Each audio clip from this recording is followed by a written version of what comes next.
city, C. I think you're being You know it better than I do. I think you're being a little harsh. Yeah. On the city.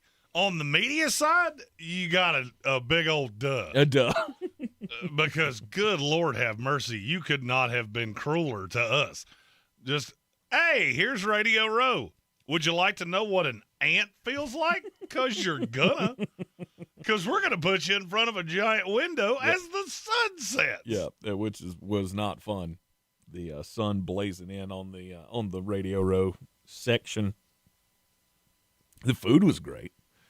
Oh, the food was For Manny good. Brothers, I ate there 3 times. Shocker. Yeah, who's shocked? Find something I French like fries and I on eat it. French fries on sandwiches is awesome. I find something I like and I eat it. It's how it is how I operate. Mm-hmm. Hell of a deli sandwich with French fries on top and that slaw that they put on.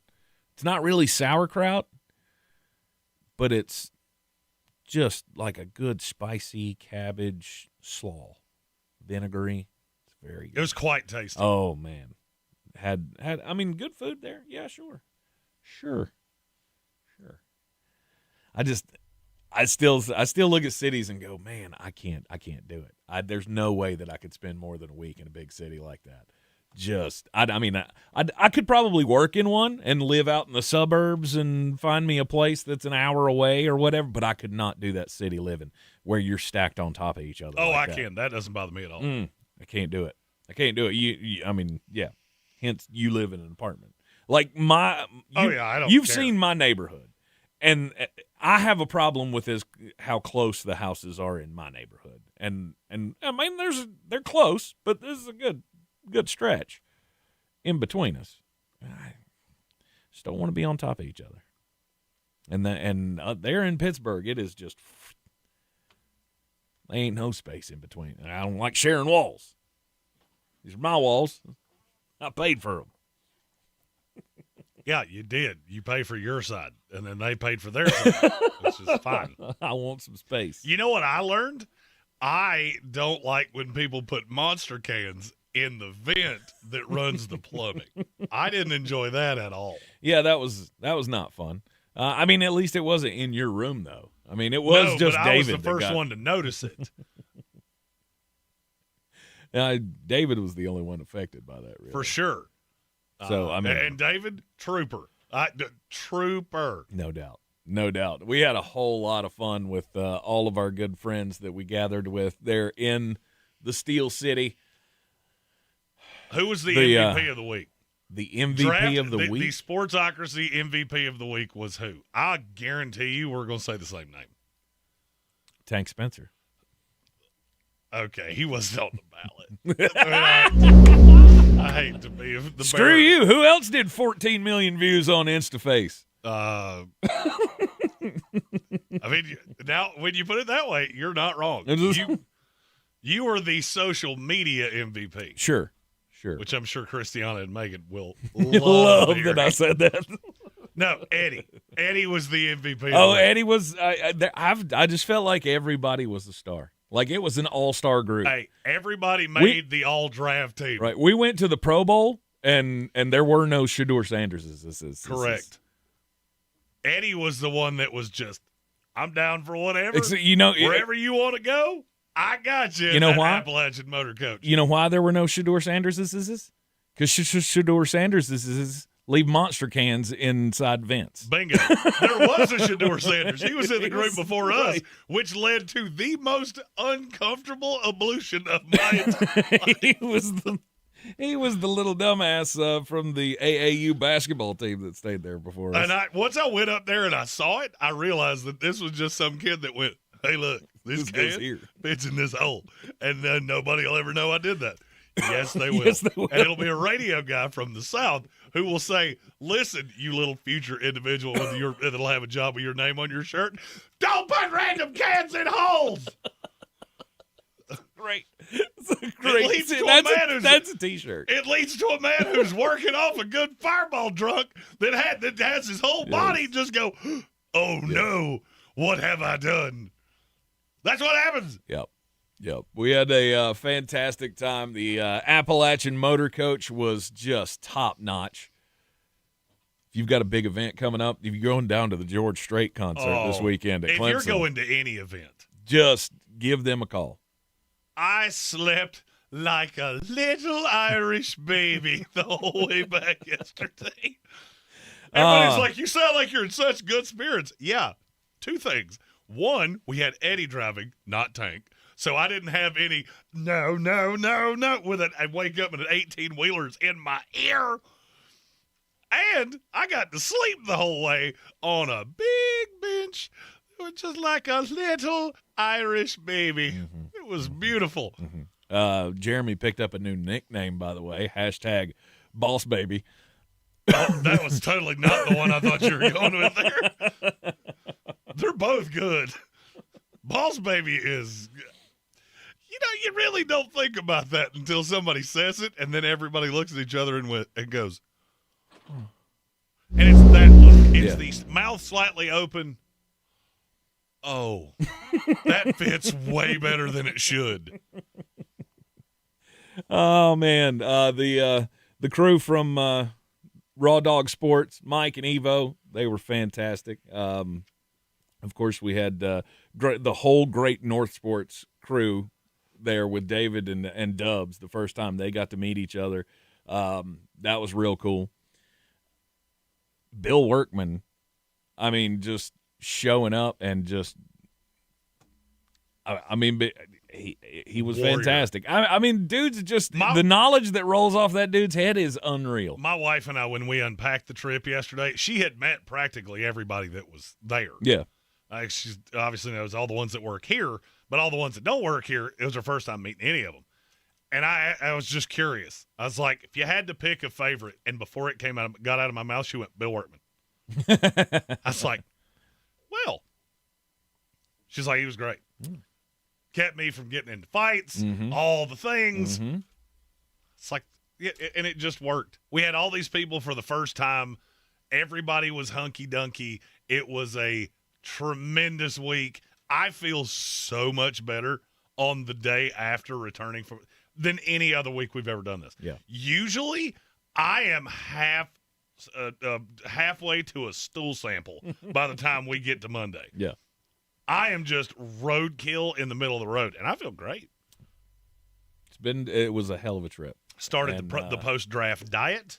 Oh, okay. We're starting at 6'5" and an 1/8. I measured it. 311. Goals to get to 240 by kickoff of the next year. There you go. We'll see how close we get. All right. Before anybody goes, that's a lot of weight. I lose weight like very few fat people you will ever see in your life. Oh, we'll see. The body doesn't react well to Fireball, so at least when you're trying to lose weight. There may be a hiccup or two. No, there may be a Fireball prohibition until the start of the new year. Oh, we might have to go. We might have to go big boy liquor from here on out. I was going to say that, my friends. That's what gets you. It's that sugar. Yeah, it's that sugar content. But it's so good. Yeah, it's not, though. After 4 bottles in Pittsburgh, and I mean big bottles, I think we could be good on that for a minute. For sure. You're definitely diabetic if you weren't before you went. Yeah, I mean, and I really don't. I mean, I don't want to lose a foot. That's my number one goal. I wake up in the morning and go, I want to keep both those. Yep. No matter what that means. Yep. We have our first 2 super chats of the day. Money, money, money, plenty of money. Give me loads of money, a lot of dough. We're going to go in reverse. Gotham, Stephen Tao. Chipotle got caught tampering with Diego Pavia. Diego's his own agent, and he should be this is a real cautionary tale. Don't be your own agent. He didn't sign for a full day. Mm-hmm. And he actually never did sign. He's doing 2 rookie tryouts, one with the Ravens and one with the Dolphins. I was going to say, I didn't think he got a deal. No, he's doing 2 rookie got tryouts. Invites. Yeah. He got an invite. The guy I sat next to coming back from the Shrine Bowl, I'm sure he'll be calling. The GM of the Houston Roughnecks, he's probably already called him. What'd he do? One more.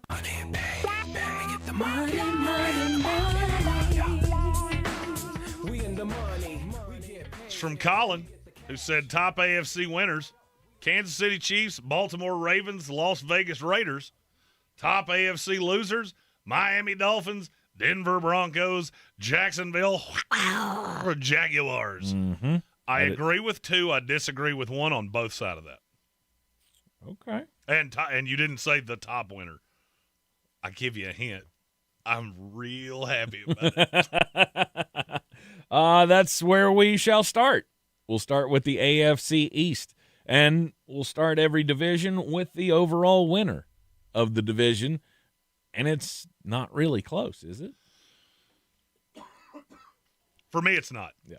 We're going to start with the overall winner, and that's basically how the day will flow. We'll go best, worst, in between. Yep. AFC North, it was really hard to pick the loser in your division because I liked what all of you did. Mm-hmm. AFC South, much easier to pick the winner in your division. You are in the Sportsocracy. This is ESPN Asheville. This is J.W. Whitley, General Manager at Parks Ford of Hendersonville. Our value of urgency, timely, responsive, focused, prioritizing you as our customer and the community that we serve to do better, be better every day. That's the Parks Promise. Experience the Parks Promise today at parksfordhendersonville.com.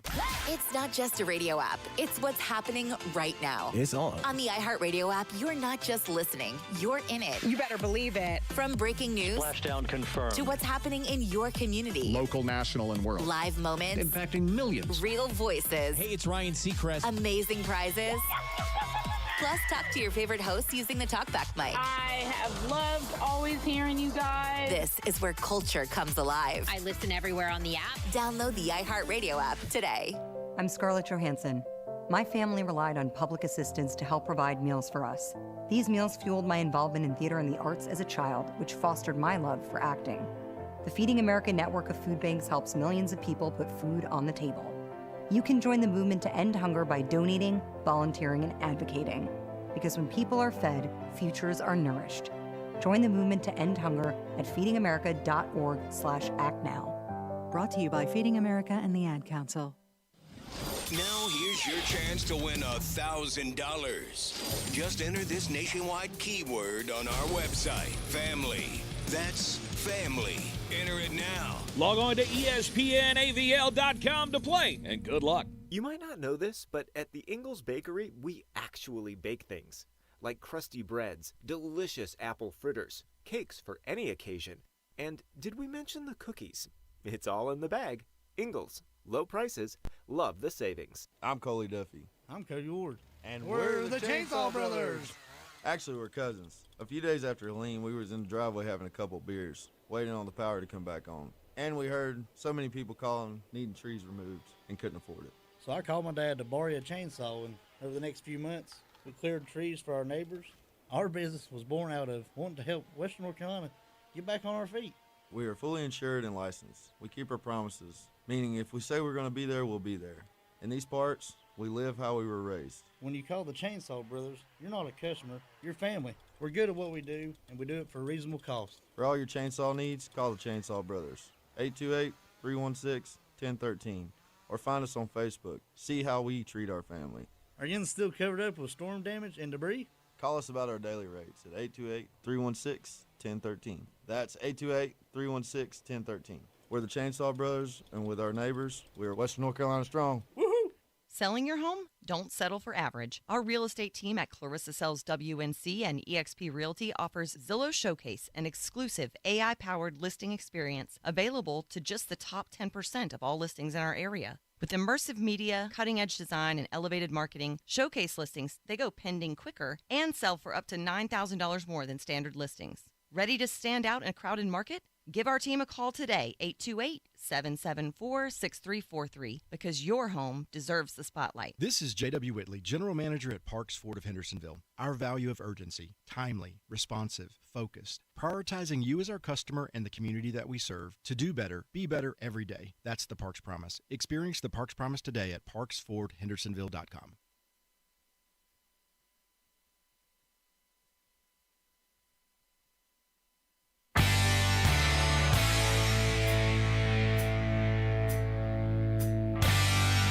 The Sportsocracy. Who are we going to cheer for on Sundays now?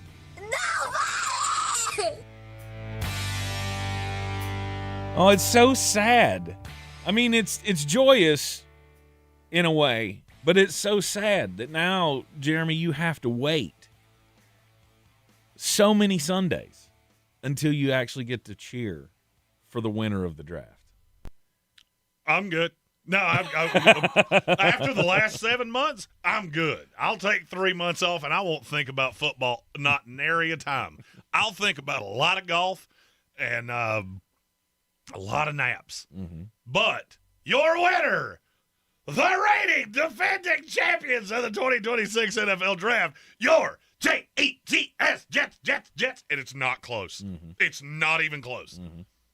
A++, there wasn't another A+.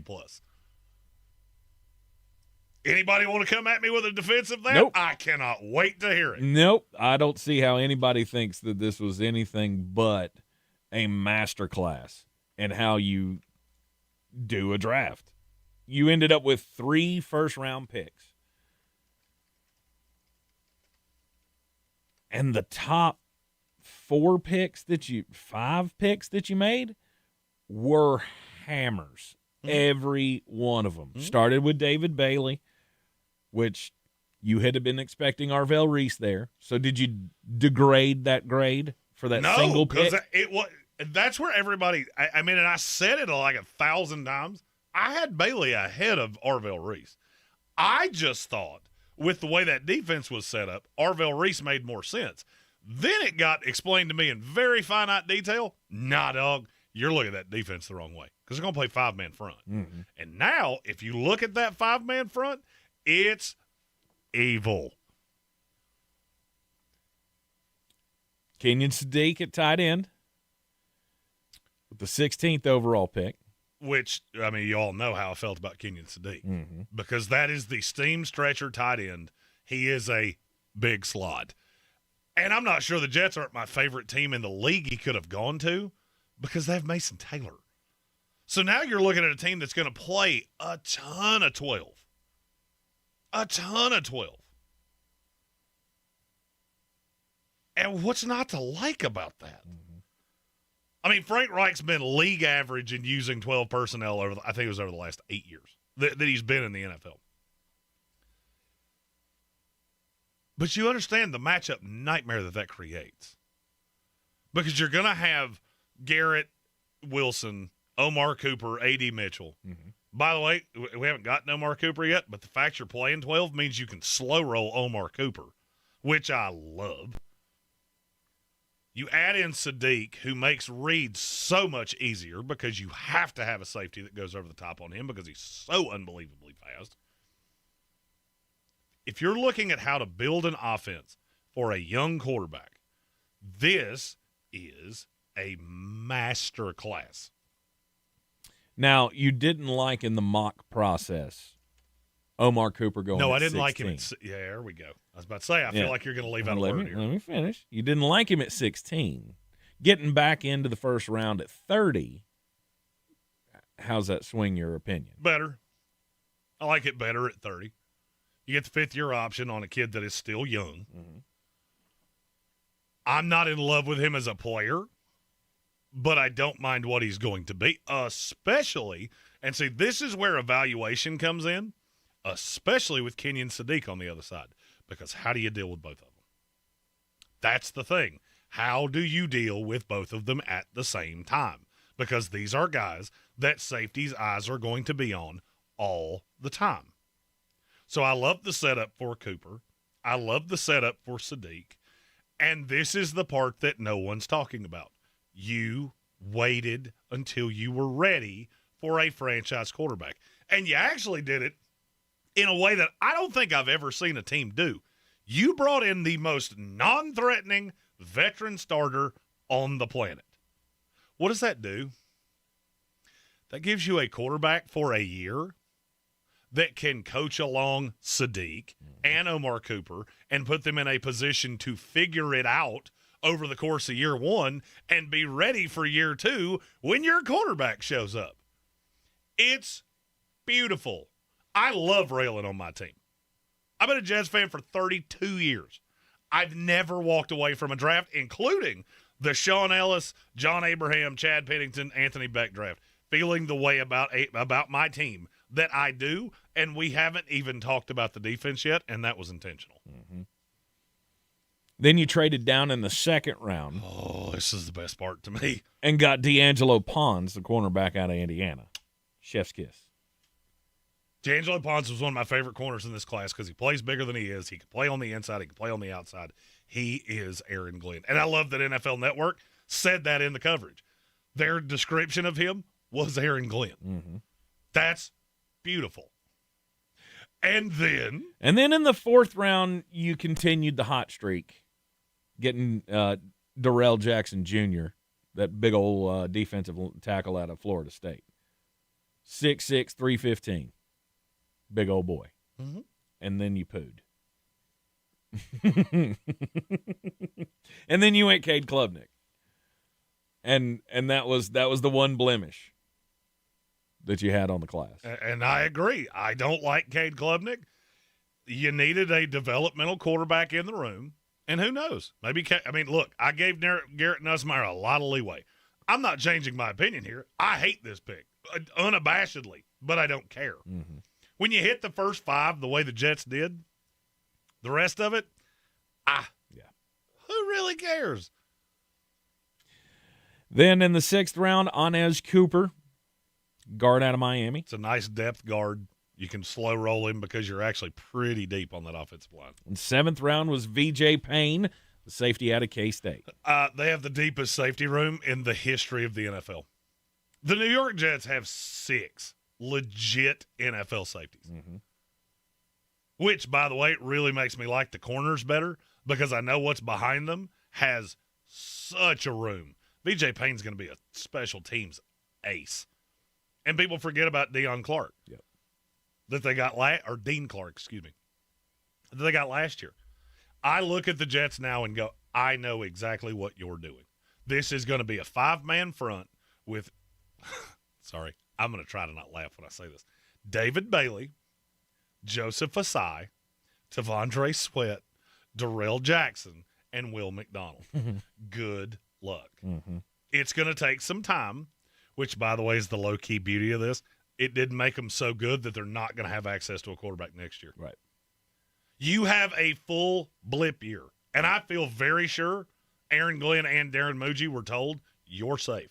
We love you. You're safe. We have moved the franchise. We don't want to change any of these things. Frank Wright come in and coach up the offense. Aaron Glenn get the defense right. This is how you do a rebuild. And now, just don't let that defense look terrible again next year. If it does, then Aaron Glenn will get fired. Immediately. Darren Muji, this team can go 0-17, and he'll be the GM that picks his own coach next year. He'll also be the GM that gets the number one quarterback in a quarterback-rich class. Next year, a Dante Moore will not look at the Jets roster and go, I'm coming back to Oregon to avoid that. Yep. Arch Manning, Julian Sayin, whoever it is, this is the team I want to play for. I'm in the biggest media market in the country with quite possibly the best young roster in the NFL. Again, now, the Jets had this a few years ago, and nothing came of it. So before you start popping champagne bottles, just know we've been here before. Well, don't say nothing came of it because you got 3 first-round picks next year as well that you can attribute back to that. In the single best draft class I've ever evaluated. Absolutely. I did the math. Win, what's the grade? Bill Workman and I talked about this at the draft.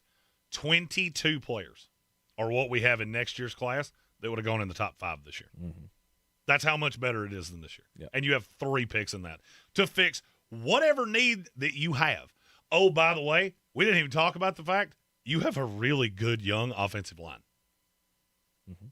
Fashanu that you took in the first round 2 years ago, Mimbu that you took in the first round a year ago, Tittman that you took in the second round a couple years ago, Josh Myers that's the veteran that's going to play center, Dylan Parham that you got from the Raiders, who is a good, fifth-year player that's still only, I think, 26 years old.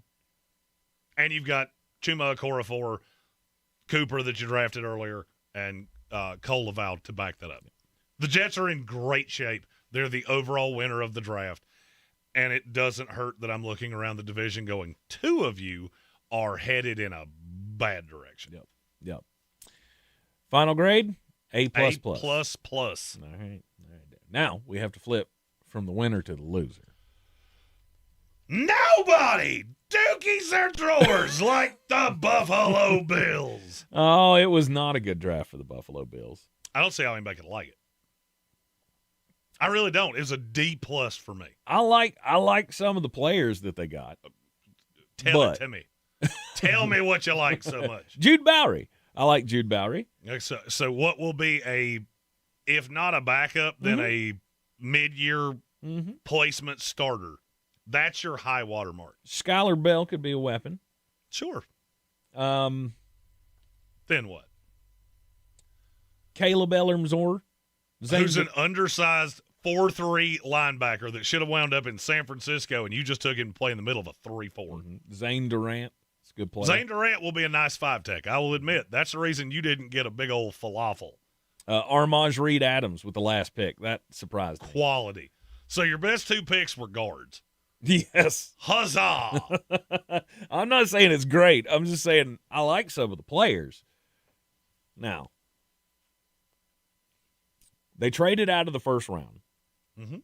Which is fine. You got extra picks. And then you took T.J. Parker. Who's not a 3-4 standing edge to me. You're switching to a defense, and you just drafted an edge that I don't think can stand up. He's undersized to be a 5-tech. Where does he play? Because I'll go ahead and tell you, if you try to stand him, I watched him at Senior Bowl for a long time because I had a real weird feeling somebody was going to do this. I watched the way he moves. It's not going to happen. I'll just go ahead and tell you, it's not going to happen. I always envisioned that he would be one of those guys. Hand dirt. People are out. They put him way out there to try to get around the tackle. Hand in the dirt. Yep. That's not what he's going to be in Buffalo. And as I look at Buffalo, and I'm really honest about the roster, I don't see a direct path to playing time for T.J. Parker.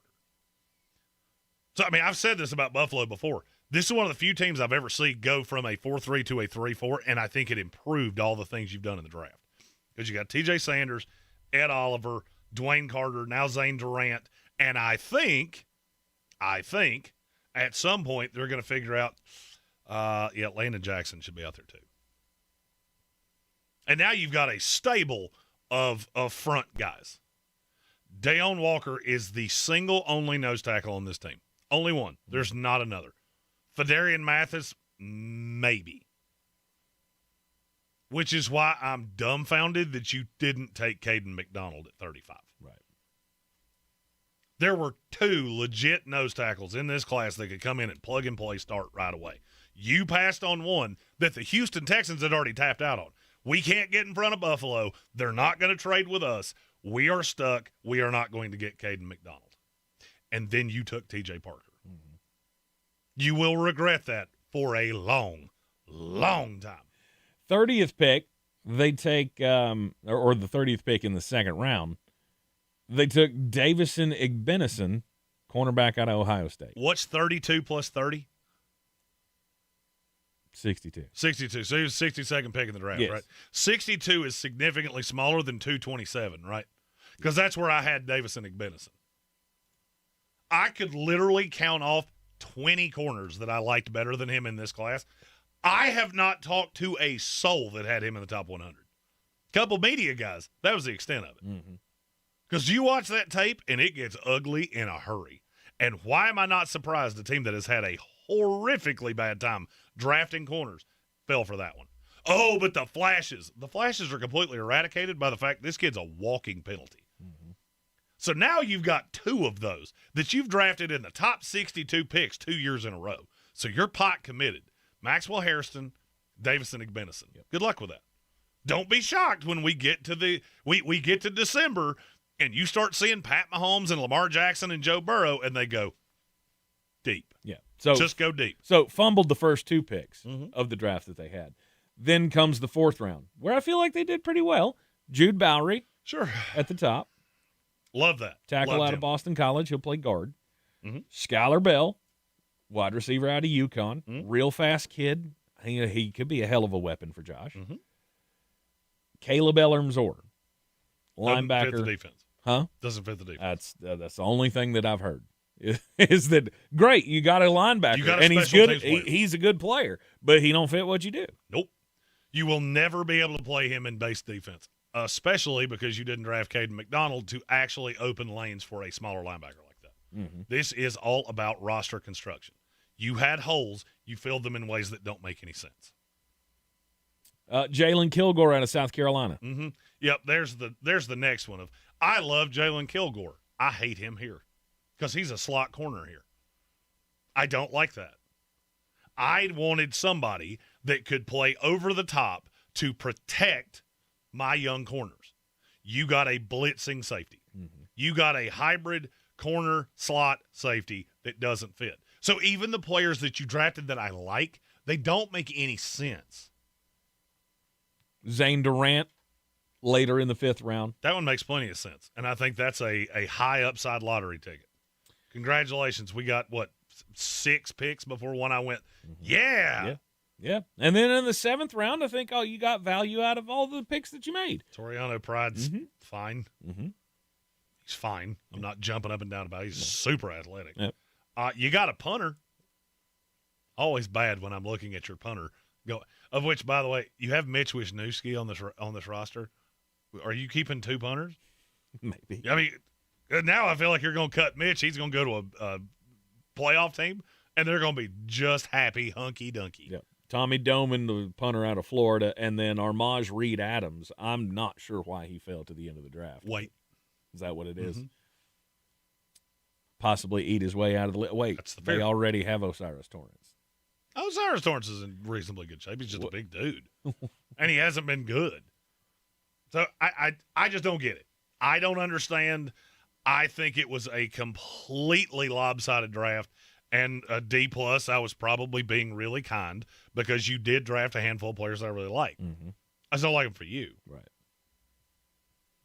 You are in the Sportsocracy. This is ESPN Asheville. We'll round out the NFC East when we return from the break. The Miami Dolphins, New England Patriots coming up. ESPN Asheville, your mountain weather forecast. We do have some rain in the forecast this week, Tuesday and Wednesday. Looking good with sun and clouds this afternoon, 75. Tonight we'll dip to about 50, a few clouds around. Thickening clouds and a few showers around tomorrow, maybe a thunderstorm, high 75. Wednesday, a few showers, maybe a thunderstorm, 75, and those will last into Wednesday night. But then the cooler weather arrives Thursday, sunshine 65, lows in the 30s. From the Weather Channel, I'm Ray Stages. This report is sponsored by Discover. When you hear a good deal, it's natural to do a double take. That's what you might do when you hear Discover will automatically double all the cash back you've earned on your credit card at the end of your first year with Cashback Match. See terms at discover.com/creditcard. With iHeart, everything you hear is guaranteed human. That's why 78% of listeners trust their favorite radio host's product recommendations. If you manage a business or need to drive sales, that trust goes a long way. Visit iHeartAdvertising.com. Again, that's iHeartAdvertising.com. I need a little ranch, step to the ranch, come on, meet me at the Introducing the new Chick-fil-A Jalapeno Ranch Club Sandwich. With that juicy Chick-fil-A chicken on a buttermilk ranch bun, jalapeno ranch sauce, and pickled jalapenos, it's a little ranch with a lot of kick.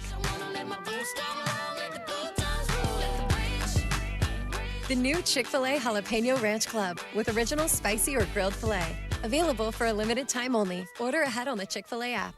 That red talkback mic on the free iHeart app, it's more powerful than it looks. One tap can get you in the conversation. You guys, are you serious? Enter to win something amazing. That $1,000. Or just a request. What up? Try it now. Just open the free iHeart Radio app. News, weather, traffic. It boils down to the economy. Proud recipient of the 2025 Small Market Service to America Award. News Radio 570 WWNC, the voice of the mountains. Sure, you know Appalachian Motor Coach is the official shuttle sponsor of the Living the Dream Tailgate Tour. But did you know that they can get you anywhere in style? Weddings, bachelorette parties, corporate gatherings, family reunions, Appalachian Motor Coach makes the ride part of the fun. Luxury seating, climate control, and none of the stress of parking or driving. Appalachian Motor Coach gets you there relaxed, on time, and ready for the party. For more information, visit them at AppalachianMotorCoach.com. Appalachian Motor Coach, the best memories start on the ride. This is J.W. Whitley, General Manager at Parks Ford of Hendersonville. Our value of commitment. Committed to you as our customers and the community that we serve. To do better, be better every day. That's the Parks Promise. Experience the Parks Promise today at parksfordhendersonville.com. Clarissa Sells WNC is the #1 team in Buncombe County. We have the customer service experience to assist you in achieving your real estate goals. Our team offers something that 90% of listings in our market won't have, Zillow Showcase. Check us out at clarissasellswnc.com. The crack of the bat, the sight of green grass and white chalk lines, the aroma of perfectly grilled hot dogs. If right about now you're simultaneously hungry and ready for baseball, then we've got you covered. At Ingles, we're here for all the fanfare of America's pastime, sponsoring teams from Little League to the pros. So, whether you're the snack parent or just craving that perfect ballpark meal, we've got you covered. Ingles, your official sponsor of baseball season.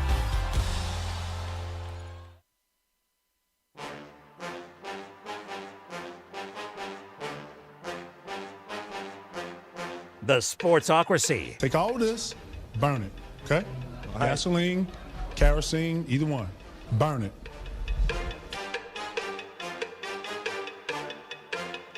We are back in the Sportsocracy, fresh off the final leg of the Ingles Living the Dream tour for the season. The NFL draft in the books. Pittsburgh was a fine trip. It's a fine trip. Best I got. I still just can't get over how rusty that city felt. I mean, it felt like I needed a tetanus shot when we got there. Go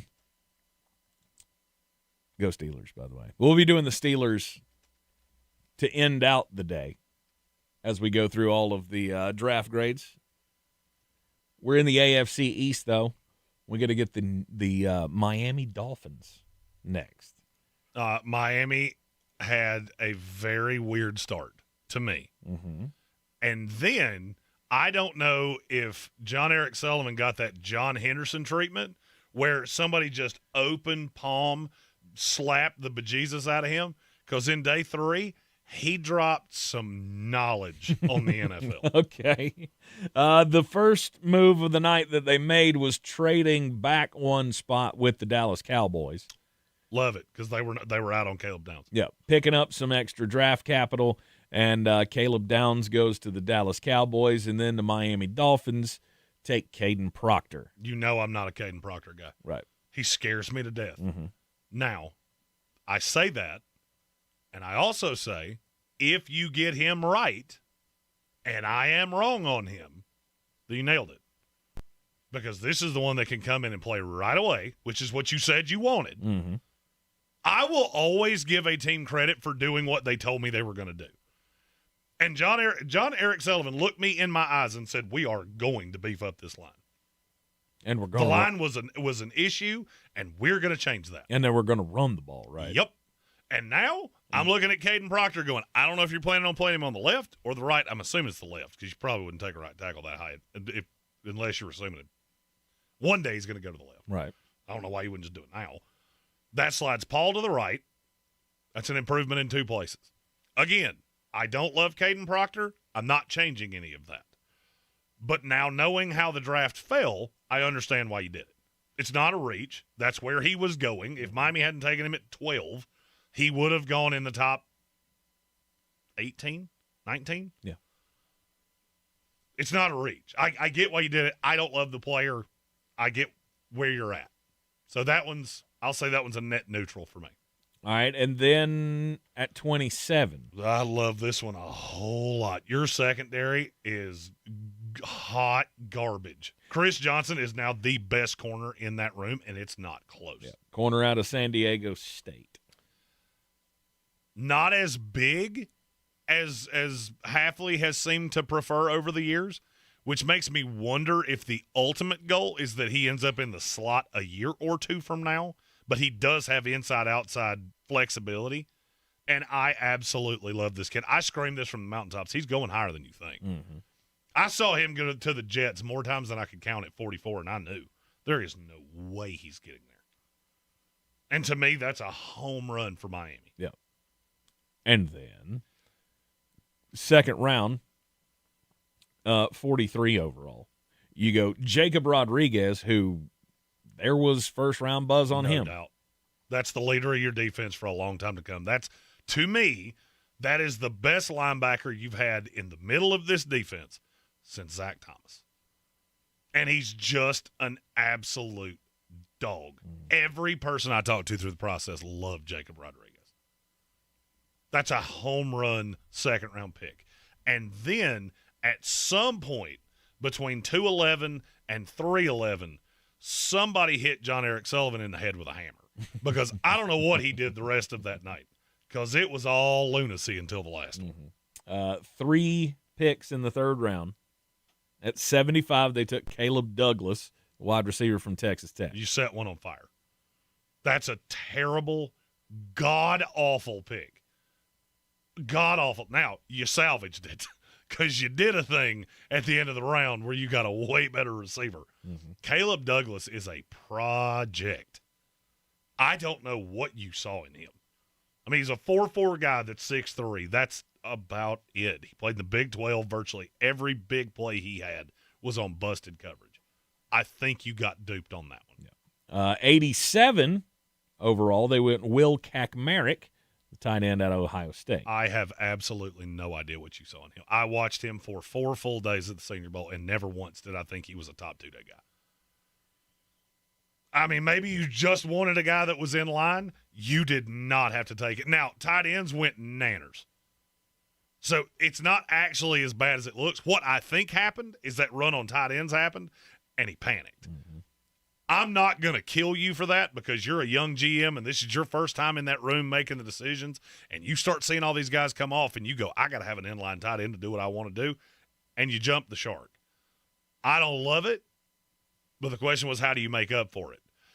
And then the rest of the class happened. At 94, Chris Bell, wide receiver out of Louisville. Everybody worried about that leg. I tried to tell all of you he was not going as high as you thought.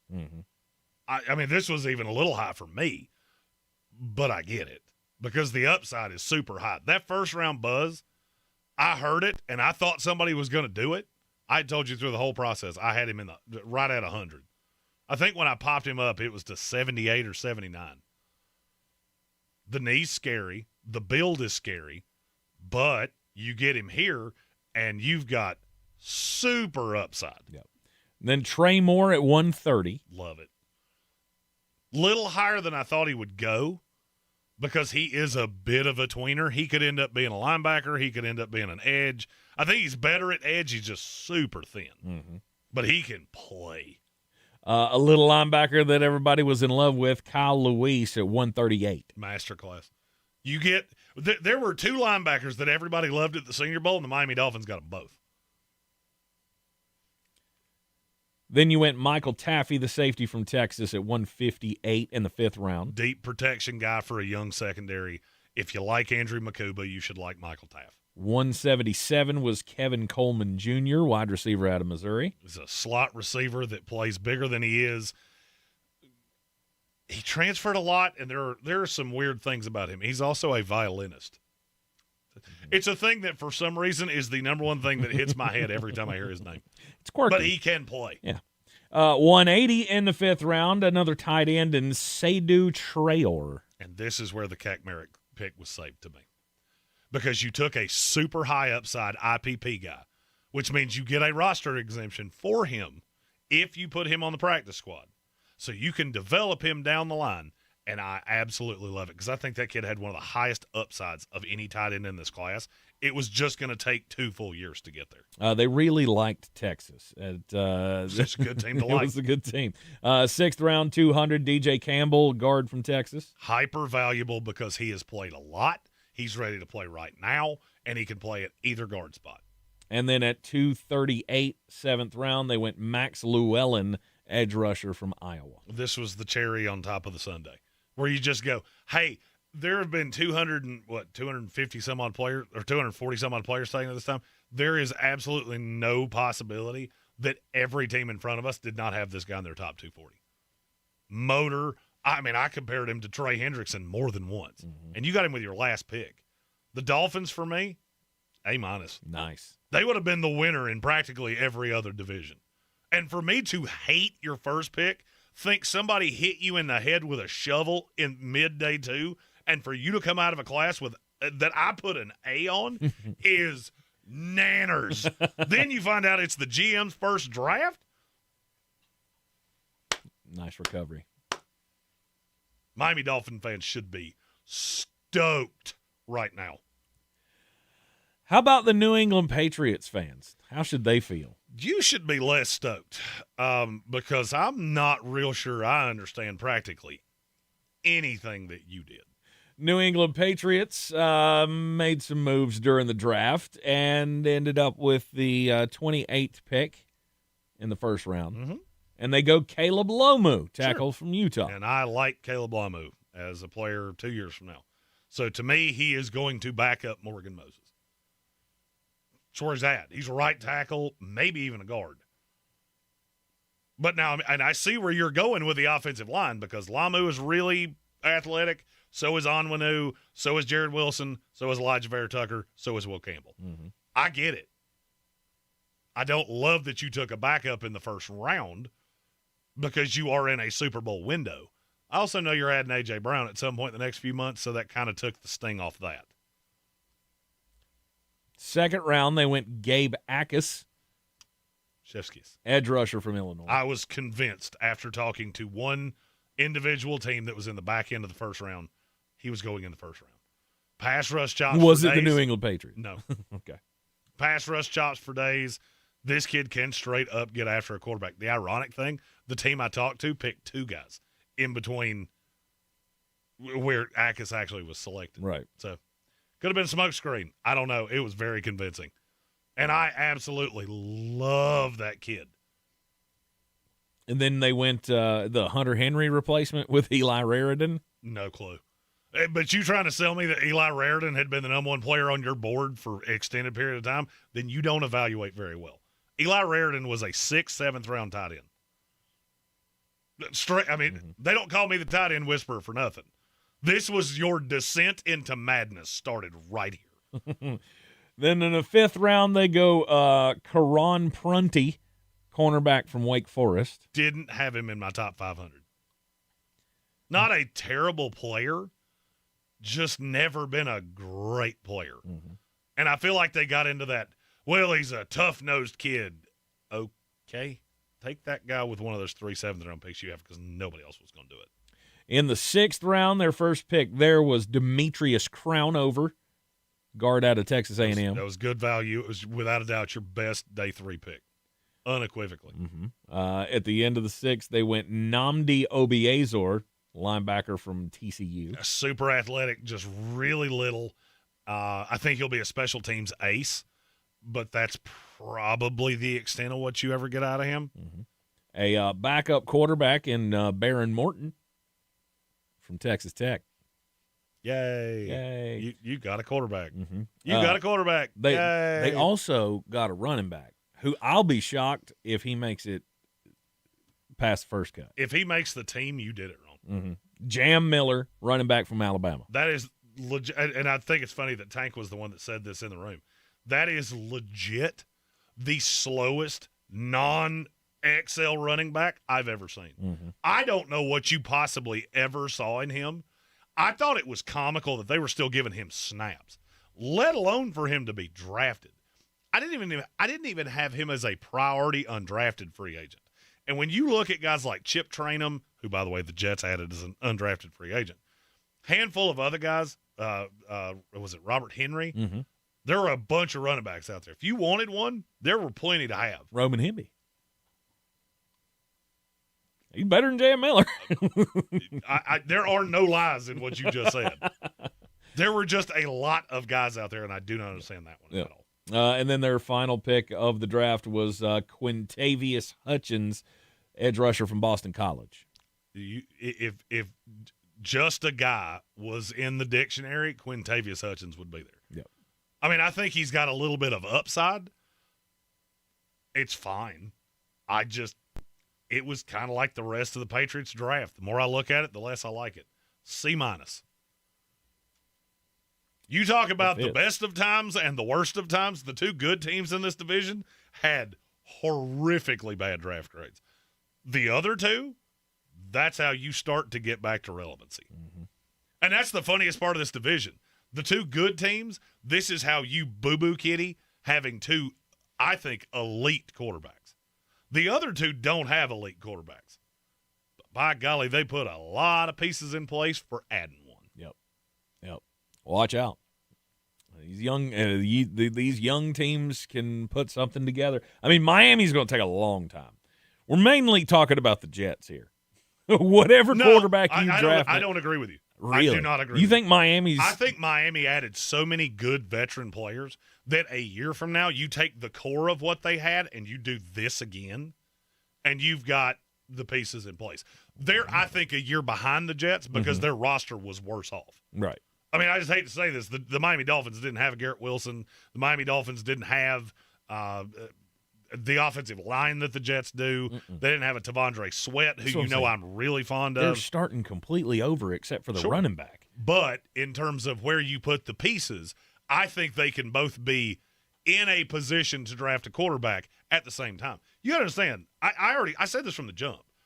No team in 30 years of watching this league have I ever seen them so committed to not doing the same thing they've done in the past with quarterbacks that they built the entire roster before they even considered it. So, yeah, the Jets add a young Cade Klubnik. They know what he is, and if you listen to Darren Muji, he said it. I know exactly what this kid is. I want to get him some reps. I want to see if he can turn into something. It's a lottery ticket. That's the Ron Wolf way of drafting. Do I like that you did it? No. But it's also not going to preclude you from doing anything next year. Right. Miami just put dude after dude after dude on this roster, and they're all going to play insane snap numbers. I loved it from both of them. The other two, not great. That's how your crown starts to fall off your head. Yep. You're in the Sportsocracy. This is ESPN Asheville. We'll go AFC South when we return. We'll give you the winner and the loser first up. ESPN Asheville. Your mountain weather forecast. We do have some rain in the forecast this week, Tuesday and Wednesday. Looking good with sun and clouds this afternoon, 75. Tonight will dip to about 50, a few clouds around. Thickening clouds and a few showers around tomorrow, maybe a thunderstorm, high 75. Wednesday, a few showers, maybe a thunderstorm, 75, and those will last into Wednesday night. But then the cooler weather arrives Thursday, sunshine 65, lows in the 30s. From the Weather Channel, I'm Ray Stage. This report is sponsored by Discover. When you hear a good deal, it's natural to do a double take. That's what you might do when you hear Discover will automatically double all the cash back you've earned on your credit card at the end of your first year with Cashback Match. See terms at discover.com/creditcard. With iHeart, everything you hear is guaranteed human. That's why 78% of listeners trust their favorite radio host's product recommendations. If you manage a business or need to drive sales, that trust goes a long way. Call 844-844-iHeart. Again, that's 844-844-iHeart. Straight Talk Wireless presents Pickup Truck Wisdom. Turns out, talk isn't cheap. Just talking about affordability doesn't make things affordable. Straight Talk's had the same price since 2009. Plus, their Gold plan includes a Walmart Plus membership and $20 in Walmart cash when you activate. That's more than just talk. Find us at straighttalk.com and Walmart. Straightforward, always. Valid through May 17, 2026. $20 in Walmart cash for Straight Talk Gold or Platinum plan customers newly enrolling in Walmart Plus. Limit 1 per enrollment and account. Same price claim applies only to base monthly price of the $45 Straight Talk plan, beginning October 2009. One of life's greatest mysteries has finally been solved. Who let the dogs out? Spruce, spruce, spruce. It's spruce, the weed and grass killer that's safe for use around people, pets, and bees when used as directed. Spray the leaves for visible results in just 1 hour, and dead weeds in just 1 day. You spray, they play. Spruce, pet friendly, weed deadly. Find wherever weed killers are sold. Progressive can help you protect your home, auto, boat, motorcycle, ATV, and RV, and more. And if something wasn't mentioned that you had in mind, find out if it can be covered at Progressive.com or 1-800-PROGRESSIVE, because it probably can be. Clarissa sells WNC as the #1 team in Buncombe County. We have the customer service experience to assist you in achieving your real estate goals. Our team offers something that 90% of listings in our market won't have, Zillow Showcase. Check us out at clarissasellswnc.com. I'm Coley Duffy. I'm Cody Ward. And we're the Chainsaw Brothers. Actually, we're cousins. A few days after Helene, we was in the driveway having a couple beers, waiting on the power to come back on. And we heard so many people calling, needing trees removed, and couldn't afford it. So I called my dad to borrow a chainsaw, and over the next few months, we cleared trees for our neighbors. Our business was born out of wanting to help Western North Carolina get back on our feet. We are fully insured and licensed. We keep our promises, meaning if we say we're going to be there, we'll be there. In these parts, we live how we were raised. When you call the Chainsaw Brothers, you're not a customer, you're family. We're good at what we do, and we do it for a reasonable cost. For all your chainsaw needs, call the Chainsaw Brothers. 828-316-1013. Or find us on Facebook. See how we treat our family. Are you still covered up with storm damage and debris? Call us about our daily rates at 828-316-1013. That's 828-316-1013. We're the Chainsaw Brothers, and with our neighbors, we are Western North Carolina strong. Woohoo! As veterans, we're no strangers to helping others. That's what we were taught, service before self. But we do have one question for the veterans listening. When was the last time you reached out for help? If you or someone you know needs resources, whether it's for stress, finances, employment, or mental health, don't wait. Reach out. Find more information at va.gov/reach. That's va.gov/reach. Brought to you by the United States Department of Veterans Affairs and the Ad Council. Sure, you know Appalachian Motor Coach is the official shuttle sponsor of the Living the Dream Tailgate Tour. But did you know that they can get you anywhere in style? Weddings, bachelor or bachelorette parties, corporate gatherings, family reunions, Appalachian Motor Coach makes the ride part of the fun. Luxury seating, climate control, and none of the stress of parking or driving. Appalachian Motor Coach gets you there relaxed, on time, and ready for the party. For more information, visit them at AppalachianMotorCoach.com. Appalachian Motor Coach, the best memories start on the ride. At Ingalls, we know that fresh means local. The best ingredients don't come from a world away. They come from your own backyard. From the farms we support, to the stores we love, to the tables you treasure. Ingalls, we're with you every step of the way. Do better, be better every day. That's the Parks Promise. Our mission, to improve lives with every interaction. This is JW, General Manager at Parks Ford Hendersonville. Experience the Parks Promise today at parksfordhendersonville.com. That's parksfordhendersonville.com. ESPN Asheville. Yeah. WPEK Fairview. WMXF Waynesville. An iHeart radio station. Guaranteed human. The Sportsocracy. It fires me up, man. I love it. Say it one more time. The Sportsocracy. Shake it back! Beer City's best sports talk. It is gross. Just earlier. They are mature, actually. You just have to get to know them better. Your lunchtime dose of dumbassery. Live from the Ingalls studio.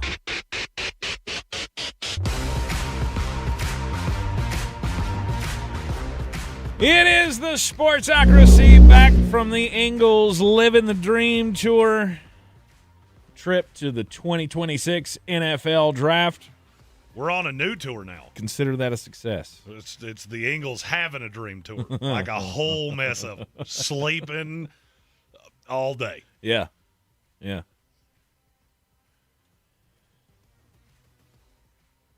We're doing the AFC grades today. Division by division. Starting off here with the AFC South. Did I hear the fart sound come across the board over there? Do we have a super chat that we need to get to before we get We do. and some of these? Show me the money, money, money. Show me the money. I like the cash. It's from Great North Sports. Yep. One of the legends that was on our coverage with us. We appreciate Dave and Dubs both. Mm-hmm. He said I had to go downtown for work today instead of waking up at the draft house after sleeping exactly 16 minutes yesterday. Sad day. Anyway, taters. I love you, man. The Great North Sports crew was awesome to have in the building once again, and finally together as the team of Dubs and David Smith were wowing us with all of their knowledge. Colin with a super chat. We'll do that. Oh, sorry. We'll do that one when we do the Chiefs. Ah, okay. All right. Well, we'll hold on to that one for later then. That's just great. I was literally typing it as you said it. What?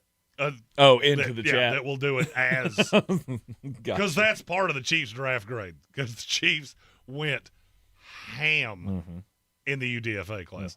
There's also a team in the division we're getting ready to do that's going to do that because their UDFA class was better than the class they drafted. Yep. It was a fun last leg of the Eagles Living the Dream Tour. Thanks to everybody who played a part in it. Thanks to everybody who chimed in while we were doing all 257 picks from the draft house, from Yinzertown, and Radio Row, and Yinzertown. It was so good. The Lawrenceville Pleasure Club. Yeah, yeah, it was the Lawrenceville Draft House. That's a good one. That's what it is. I left them the nicest review. Good. Of this place was perfect. It was. It was fantastic. Great accommodations, great food. All of the things. The Indianapolis Colts apparently are the winner of the AFC South. Wild, ain't it? Considering they didn't pick till 53. I love it. And came up with value at pretty much every pick that they took. I love what the Colts did. At 53, they decided, hey, we need a good linebacker. So they went C.J. Allen out of Georgia, who I'll admit was a surprising fall to 53. What's funny, C.J. Allen had 2 complete runs through the draft. This is where I thought he was going to be about a month ago. And then it seemed like anybody I talked to was hyping him up of Dallas. And then he falls. And for me, this is a great ad for Indianapolis. Because and maybe it's that I was so ready for them to take Jake Galday. With the way they fit and the fact they needed a linebacker, I was so mentally prepared that's who it was going to be. And then you get C.J. Allen, who can just be that absolute missile.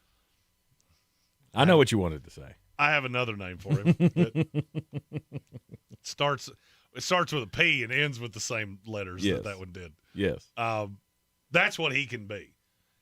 And I think in this defense, there's a real merit to that, especially with all the youngish front 4 guys they have.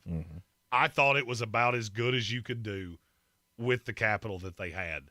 And then they did one gooder in the next round. 3rd round at 78 overall, A.J. Halsey, safety out of LSU. That's the best value pick in the entire draft. I don't care what anybody says. You fight me, turn around and fight with your mama because I ain't listening to it. A.J. Halsey was one of my favorite players in this class. For you to have gotten those 2, if any team in the NFL that, let's say you picked in the dead center of the draft, if you had picked at 16 and 48 and you got C.J. Allen and A.J. Halsey, that would have been a B. To do it in the 2nd and 3rd rounds, that's a screamer A. Yep. Then they go 4th round, 113 overall, Jalen Farmer. I don't love him as much as everybody else does. This is where the grade took a little drop, not much. I don't love Jalen Farmer. I think you got duped because he is athletic, but he had a hammer center next to him. And I think it made people ignore some of it allowed him to be the pull guy. But if you watch the tape and you really narrow down on it, you start to see some technical deficiencies in him that worry me. The good thing is with Indianapolis, I think they can be patient with him. I mean, am I telling you their line's perfect? No. But you got Quentin Nelson, which is going to help quite a bit. Bortolini is I like him. He's just thin. And they've got Goncalves that can slide in there right now. I think you can be patient with Jalen Farmer and let him develop. But having Quentin Nelson is a big help to him. 135, they went Bryce Betcher. The Butcher, former quarterback. Him and C.J. Allen together, I think, is an absolute match made in heaven because Betcher does have quarterback instincts. Physical limitations, but quarterback instincts, and I think you have really upgraded that linebacker room. 156 in the 5th round, George Gums Jr., edge rusher from Florida. Behind Leatu Latu and Tuimalo, these next 2 picks are really good depth. And when you factor in they have Arden Key and Michael Clemens as well, that is a rotation of edge guys. Gums is the one that needs more time, oddly enough, even though he was drafted first. Mm-hmm. Caden Curry, edge rusher out of Ohio State at 214 in the 6th. We were actively rooting for this because we had a member of Caden Curry's family in our YouTube chat, and they're from Indiana. I love this. He's a pass rush specialist. I don't think he's ever going to hold up against the run, but every team in the NFL has a situational pass rusher, and getting one that had that kind of production there, I don't care how short his arms are, that's insane value. Seth McGowan, a running back from Kentucky, went to the Colts at 237 in the 7th. To me, that's your backup running back off the rip. Him and DJ Giddens alternating those spell carries for Jonathan Taylor, chef's kiss. And then a very high upside wide receiver pick at 254 with Deion Burks, the wide receiver from Oklahoma. The only question I have about Deion Burks is, what did he do that made him fall this far? Because I cannot for the life of me figure it out. He's small. Okay. He's also an absolute game breaker over the top, and I don't think I've ever seen one of those fall that far, which makes me think there's something that I don't know. So medical or something? I don't know. I mean, frankly, I think you could have found him with a bloody knife and in his hand and a trail behind him, and I still wouldn't have thought he went that far. Oh, my. But, I mean, Deion Burks can be a dude in this league. Yeah. The Indianapolis Colts, what was the overall grade? A. An A. The only thing that knocked them down was that they did take Jalen Farmer, and for me, there were better guards on the board. A hammer. It's just a hammer. Everything fits. I love it all. And you've got a real chance. It's almost like every time Chris Ballard starts feeling a little heat, he goes, "Hey, look what I did. I did that thing that I do." So maybe those of you still worried about the Daniel Jones thing, they're building better around him. At least there's that. And then you got the loser of the AFC South. I did not have to think about this for even a tenth of a second because this is the biggest loser in the NFL. History. In the history of the draft, he said earlier today off the air. The Jacksonville Jaguars. Do you understand how the draft works? Because I don't think you understand how the draft works. You're supposed to take the gooder players first and then the badder players later. They just went, nope, screw it. Hey, who do we like? Take him now. It'll mess up everybody. And I'm not going to lie, it did start the wildest run of tight ends I think I've ever seen in my life. Their first pick was at 56 after they traded their first-round pick last year for in the Travis Hunter deal with Cleveland. So at 56, they go Nate Borkircher, tight end out of Texas A&M. He had 417 career receiving yards. Let me say that again. He had 417 career receiving yards. That's not good. And he's not a great blocker either. He's fine. This is not like they took a hammer inline blocker. I had this kid as undraftable, and you took him in the second round. That is the single biggest reach in all the years that I've been doing the draft from my board to where they went. Mm-hmm. It is the biggest reach ever because undrafted guys for me are all 258. I don't even break them up. I surely did not expect to hear that name before Max Clare. It's the single worst draft pick I've ever seen in a draft class that had Ty Simpson go at 13. That's bad. Oh, but wait. But wait. There's more. At 81 in the third round, they went Albert Regis, defensive tackle from Texas A&M. I had a 6th round grade on him. Did you send all of your scouts to Texas A&M and you just didn't have notes on anybody? Hey, you know how you don't do top 30 visits? Start immediately. I don't know what in the world you saw in that kid. And I'm not saying he's going to be a bad player. I think he'll be a decent rotational piece. Let me just, for the furtherance of my own life, tell you the defensive tackles they took him in front of. Dominic Orange, Darrell Jackson, Caleb Proctor, Grayson Halton, Nick Barrett, DeMonte Capehart, Zane Durant, Jackie Marshall, Bobby Jameson, Travis, Skylar Gill Howard, Ontario Thompson, Gabriel Rubio, Jordan Vandenberg, Landon Robinson, Brandon Cleveland, Tim Keenan III, Devin Eastern, Rayshon Benny, Uware Bernard. Now, you might be wondering, why did he say every defensive tackle? Because I had them all in front of him except 3. Every single other defensive tackle in this class, minus 3, one of whom I'm not sure is a real person. All of them were in front of Albert Regis on my big board. I don't know what the hell you're doing. I mean, and I'm being as nice about this as I can be. You hired an analytics guy from the Rams, and now 2 drafts in a row, you have done unmitigated stupidity. You got bailed out last year. Just wait till the end of this. I'm going to say something, and Jaguar fans are really not going to like it. At 88 in the 3rd round, they took advantage of a slide in Emmanuel Pregnon. Good for you. Got one right. You nailed one. Got one right. Good for you. Now the question is, why was Emmanuel Pregnon there? What about him? Do all the teams that he visited know that you don't? Because you think you're smarter than everybody else and you don't do top 30 visits. Mm-hmm. Then at 100, they took Jalen Husky, safety out of Maryland. I thought he was a borderline draftable player on potential.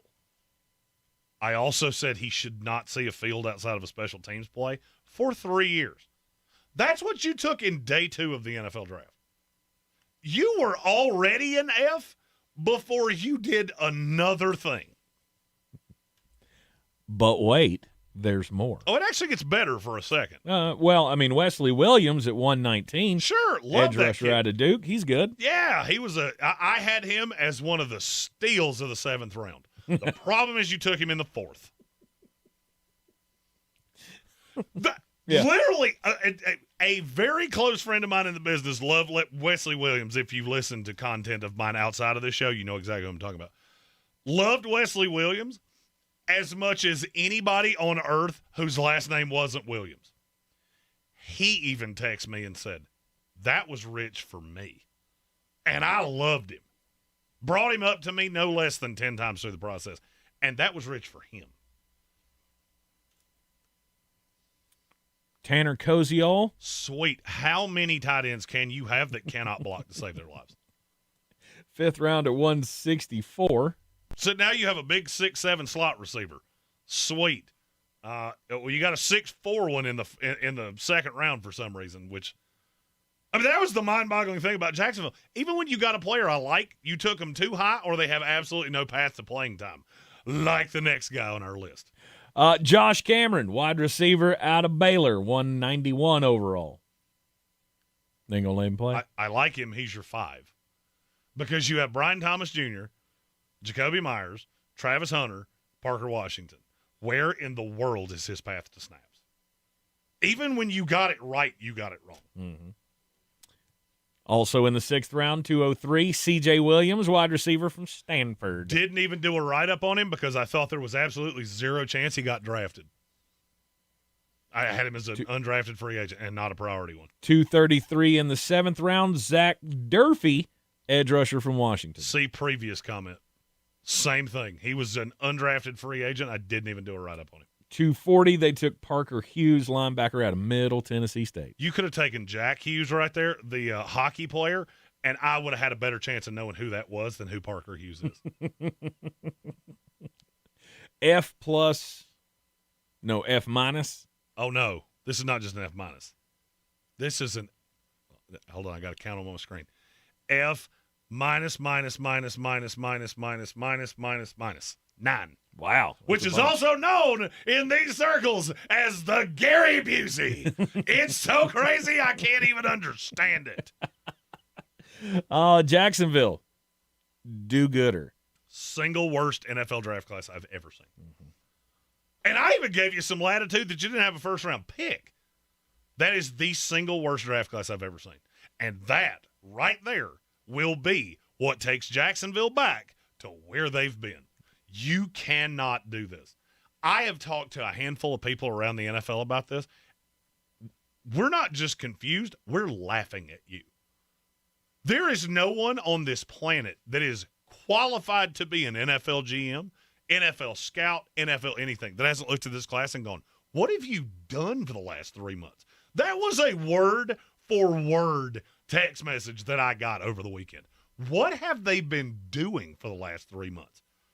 Because this is universal, 31 teams. They're all looking at you going, that's not even close. Theirs being different from us where we still saw the traits. It was honest to God like they were throwing darts at a board. It was a joke. Yep. I feel bad for Jaguar fans that you had that much momentum and your GM just defecated on it. 13-4 last year. And hopefully you can do it again. But the fact that there was not a running back. Insane. What are you doing? Insane. You're going into a season with Bashal Tootin, DJ Dallas. I mean, it doesn't make any sense. I'll tell you another thing that caught me off guard. Who in the world are they planning on playing linebacker? Because I got a Lodekin. Mm-hmm. What are you going to do from there? Because you don't have any. Oh. Panther fans real happy Devin Lloyd's in town, though. Sure. That team will go from 13-4 to 8-9. And I firmly believe that. You are in the Sportsocracy. This is ESPN Asheville. Houston, Tennessee, your grades are next. Now here's your chance to win $1,000. Just enter this nationwide keyword on our website, Rich. That's Rich. Enter it now. Log on to ESPNAVL.com to play, and good luck. Voters are listening to the radio. Tons of them. If you're running for office, radio is where people are actually tuned in, not swiping past ads. Connect with communities everywhere and get on the air in just 48 hours. Visit winwithiheart.com. That's winwithiheart.com. Hi, I'm Smokey Bear, and I made an assistant to help you prevent wildfires. Dude, I've got this. I've been camping since I was 5 years old. But I am a camping influencer. You know what? I'll bet you $5. Assistant Smokey, what is the best way to put out a campfire? To put out a campfire, drown with water, stir, drown again. Then make sure the fire is out cold by feeling with the back of your hand. Wait, really? I'll take the $5. Learn more at SmokeyBear.com. Brought to you by the U.S. Forest Service, your state forester, and the Ad Council. News on AM and FM? Why not? What we're dealing with here is something that was basically unknown. And we think you'll love it. The only people that don't want to do voter ID are people that cheat. There's no other reason for it. Your news in the AM and the PM. Now on AM and FM. We are going to destroy their Air Force. We have largely done that. This new regime should be wiser than the last. 570 WWNC. Now on 92.9 FM. A win is a win. A win is a win. I don't care what y'all say. Yep, that's me, Clifford Taylor IV. And on my new podcast, The Clifford Show, I'm bringing you raw, unfiltered conversations with your favorite athletes, creators, and media personalities. Each week, we'll talk about sports, life, mental health, purpose, and even music. The Clifford Show is not just a conversation, it's a celebration. Search The Clifford Show on iHeart Radio, America's #1 podcast network, and the Webby Podcast Company of the Year. The Atlanta Braves are rocking into the 2026 season. When lights are on, the Braves are on. Asheville's Real Rock 105.1. Brought to you by Parks Ford of Hendersonville. Experience the Parks Promise at parksfordhendersonville.com. Selling your home? Don't settle for average. Our real estate team at Clarissa Sells WNC and eXp Realty offers Zillow Showcase, an exclusive AI-powered listing experience available to just the top 10% of all listings in our area. With immersive media, cutting-edge design, and elevated marketing, Showcase listings, they go pending quicker and sell for up to $9,000 more than standard listings. Ready to stand out in a crowded market? Give our team a call today, 828-774-6343, because your home deserves the spotlight. The crack of the bat, the sight of green grass and white chalk lines, the aroma of perfectly grilled hot dogs. If right about now you're simultaneously hungry and ready for baseball, then we've got you covered. At Ingles, we're here for all the fanfare of America's pastime, sponsoring teams from Little League to the pros. So, whether you're the snack parent or just craving that perfect ballpark meal, we've got you covered. Ingles, your official sponsor of baseball season. This is J.W. Whitley, General Manager at Parks Ford of Hendersonville. Our value of urgency, timely, responsive, focused, prioritizing you as our customer and the community that we serve to do better, be better every day. That's the Parks Promise. Experience the Parks Promise today at parksfordhendersonville.com.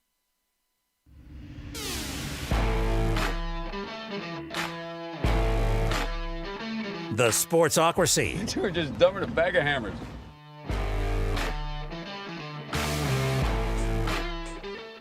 Yeah, but we're still here on ESPN Asheville, the iHeart Radio app, and everywhere you go on the YouTubes.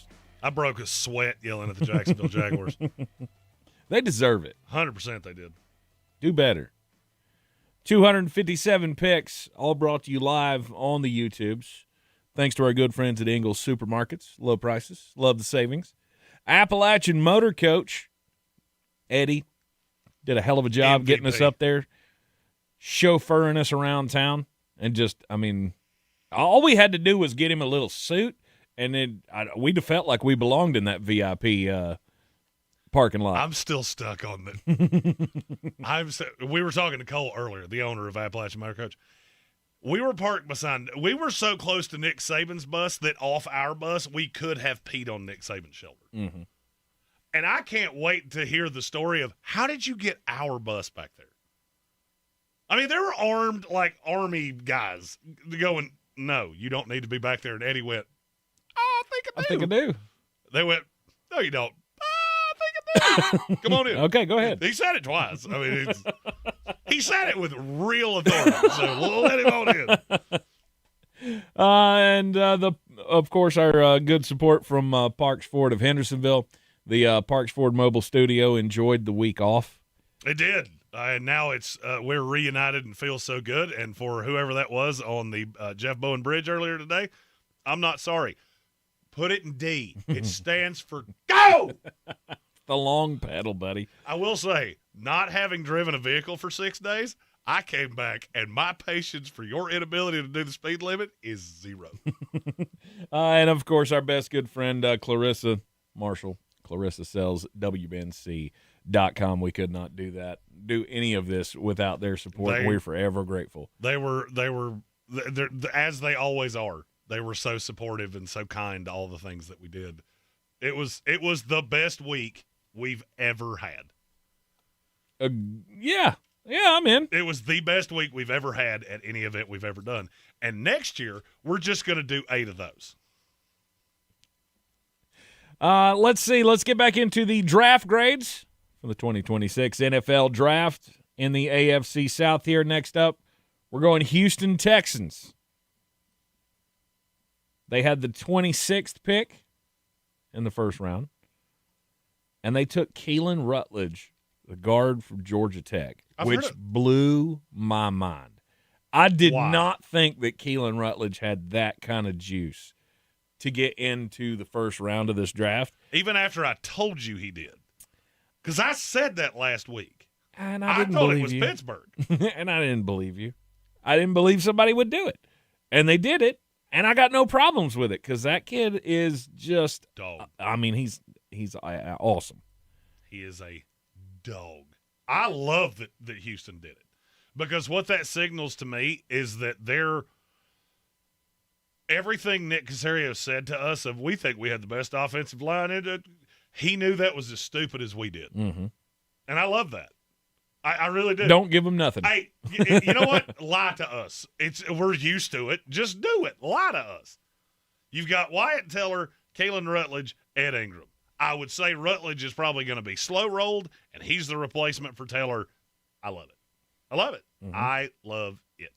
Then they had to pick at 36. Well, they didn't have to. They were at 38, and they went, the Giants didn't do it?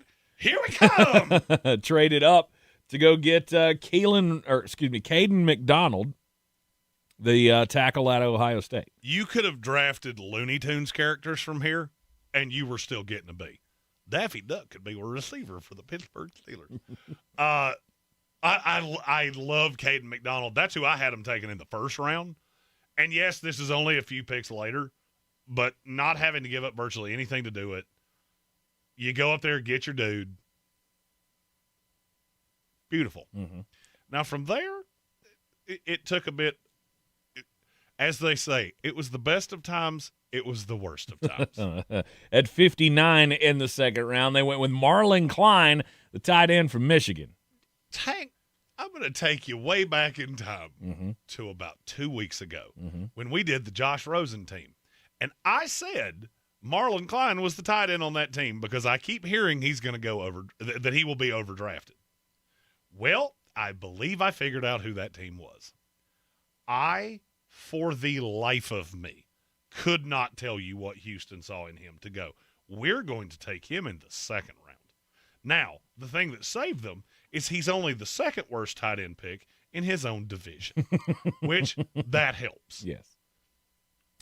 Then at 106 in the fourth round. Klein could end up being a good player. I just think it's going to take 2 or 3 years to even know what you've got. Yeah, okay. Sorry. That's fine. That's fine. Fourth round, they had 2 picks. The first one was at 106, and they went Febechi Nwewu, the guard from Oklahoma. He's super raw.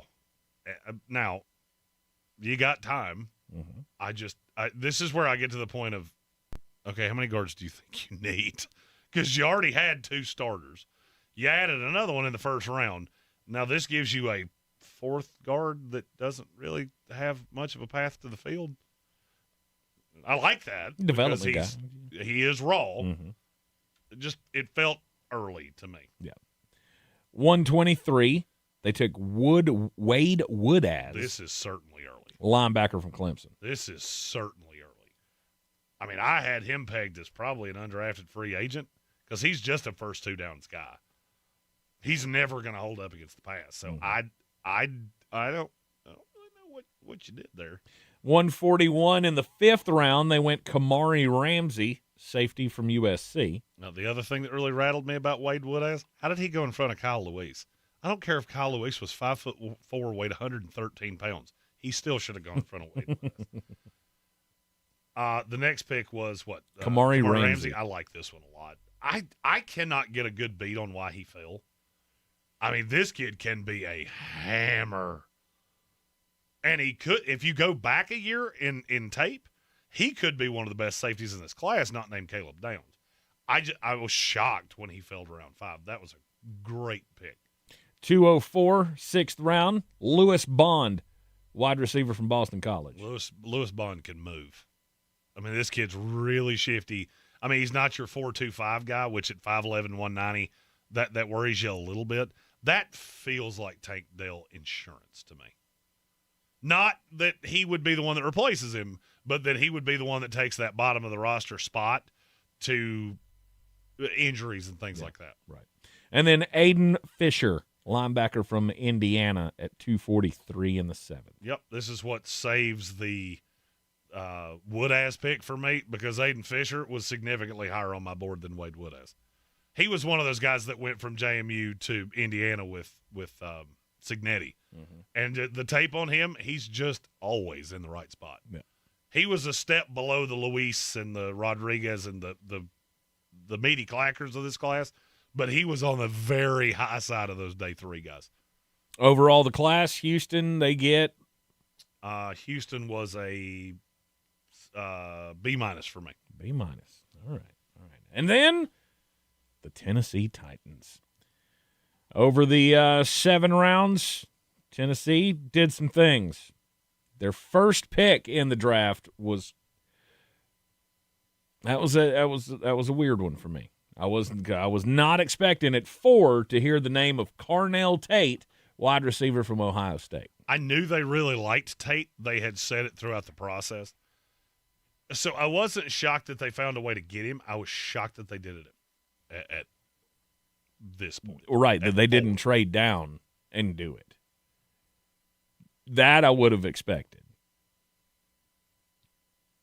Was this a panic move after Jeremiah Love went at 3?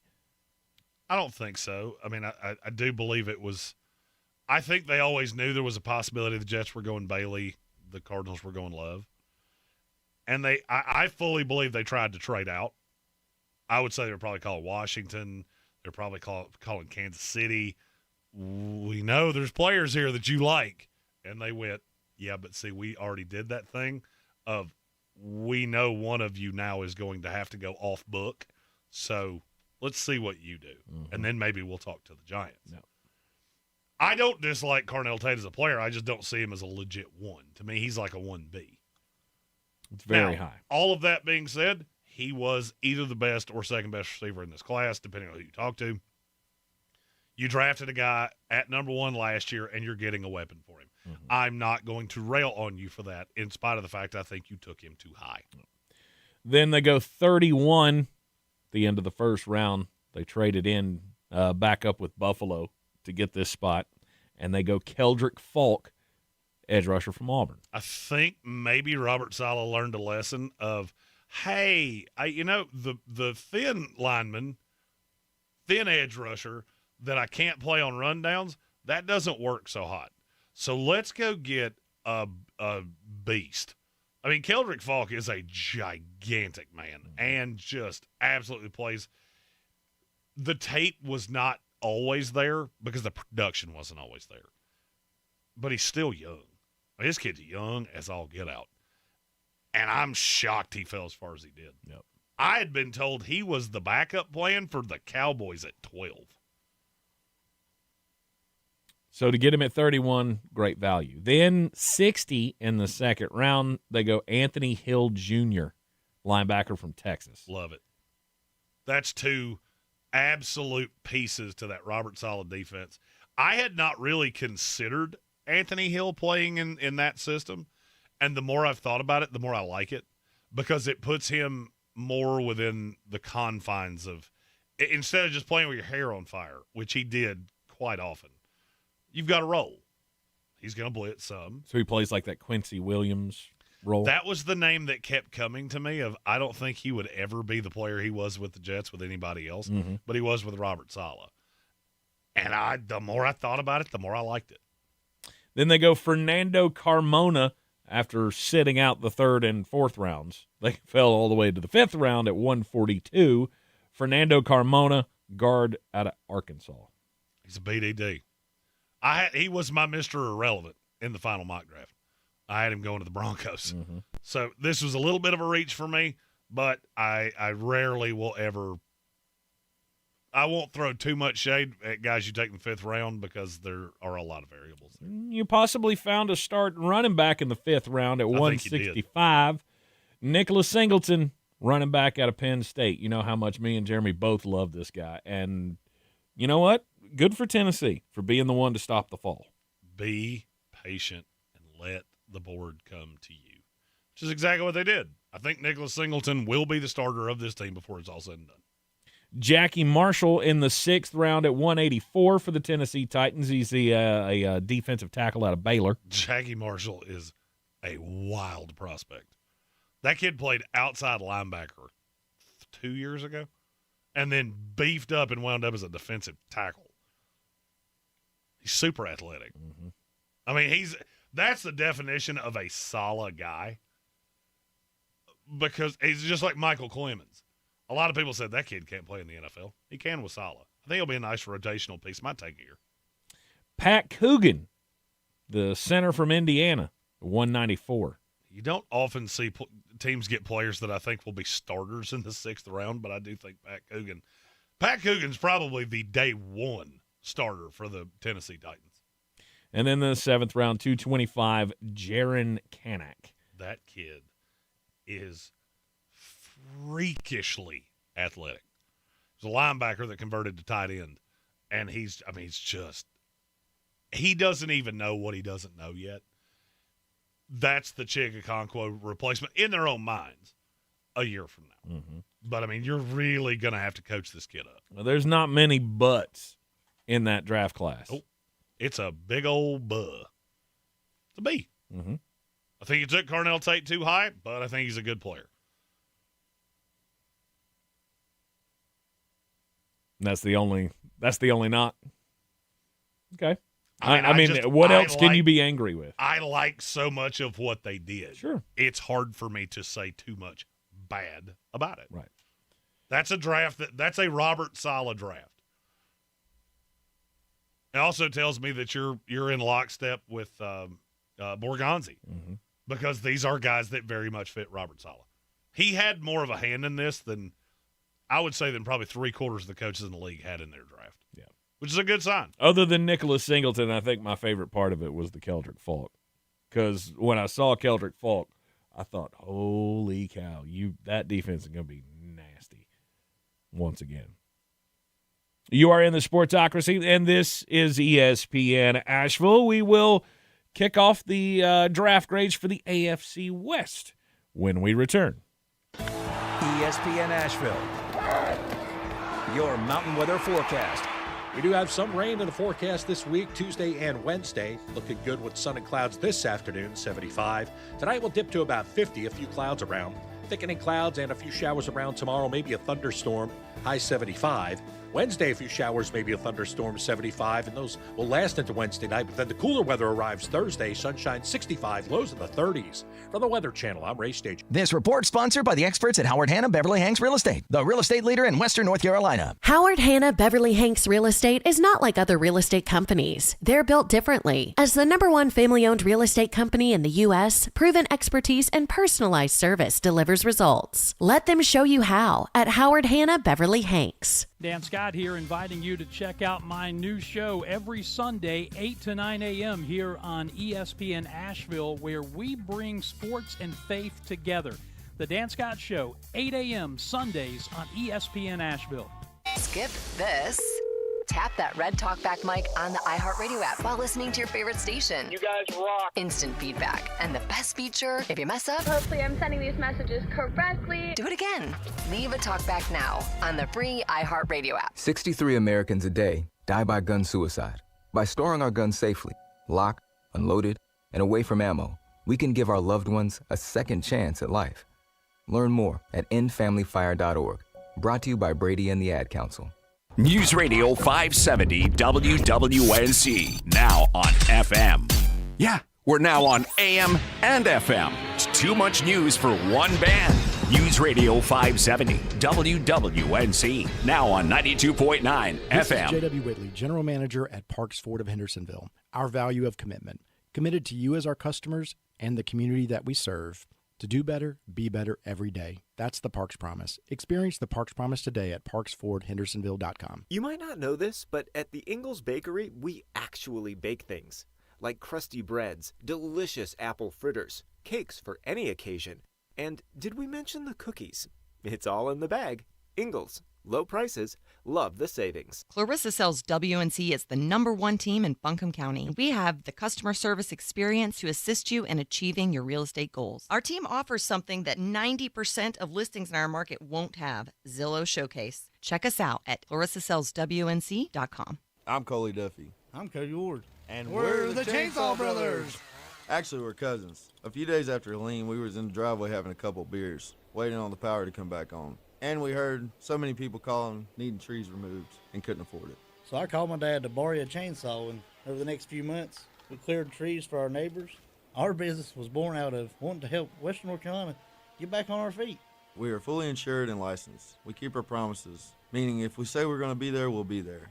In these parts, we live how we were raised. When you call the Chainsaw Brothers, you're not a customer, you're family. We're good at what we do, and we do it for a reasonable cost. For all your chainsaw needs, call the Chainsaw Brothers. 828-316-1013, or find us on Facebook. See how we treat our family. Are you still covered up with storm damage and debris? Call us about our daily rates at 828-316-1013. That's 828-316-1013.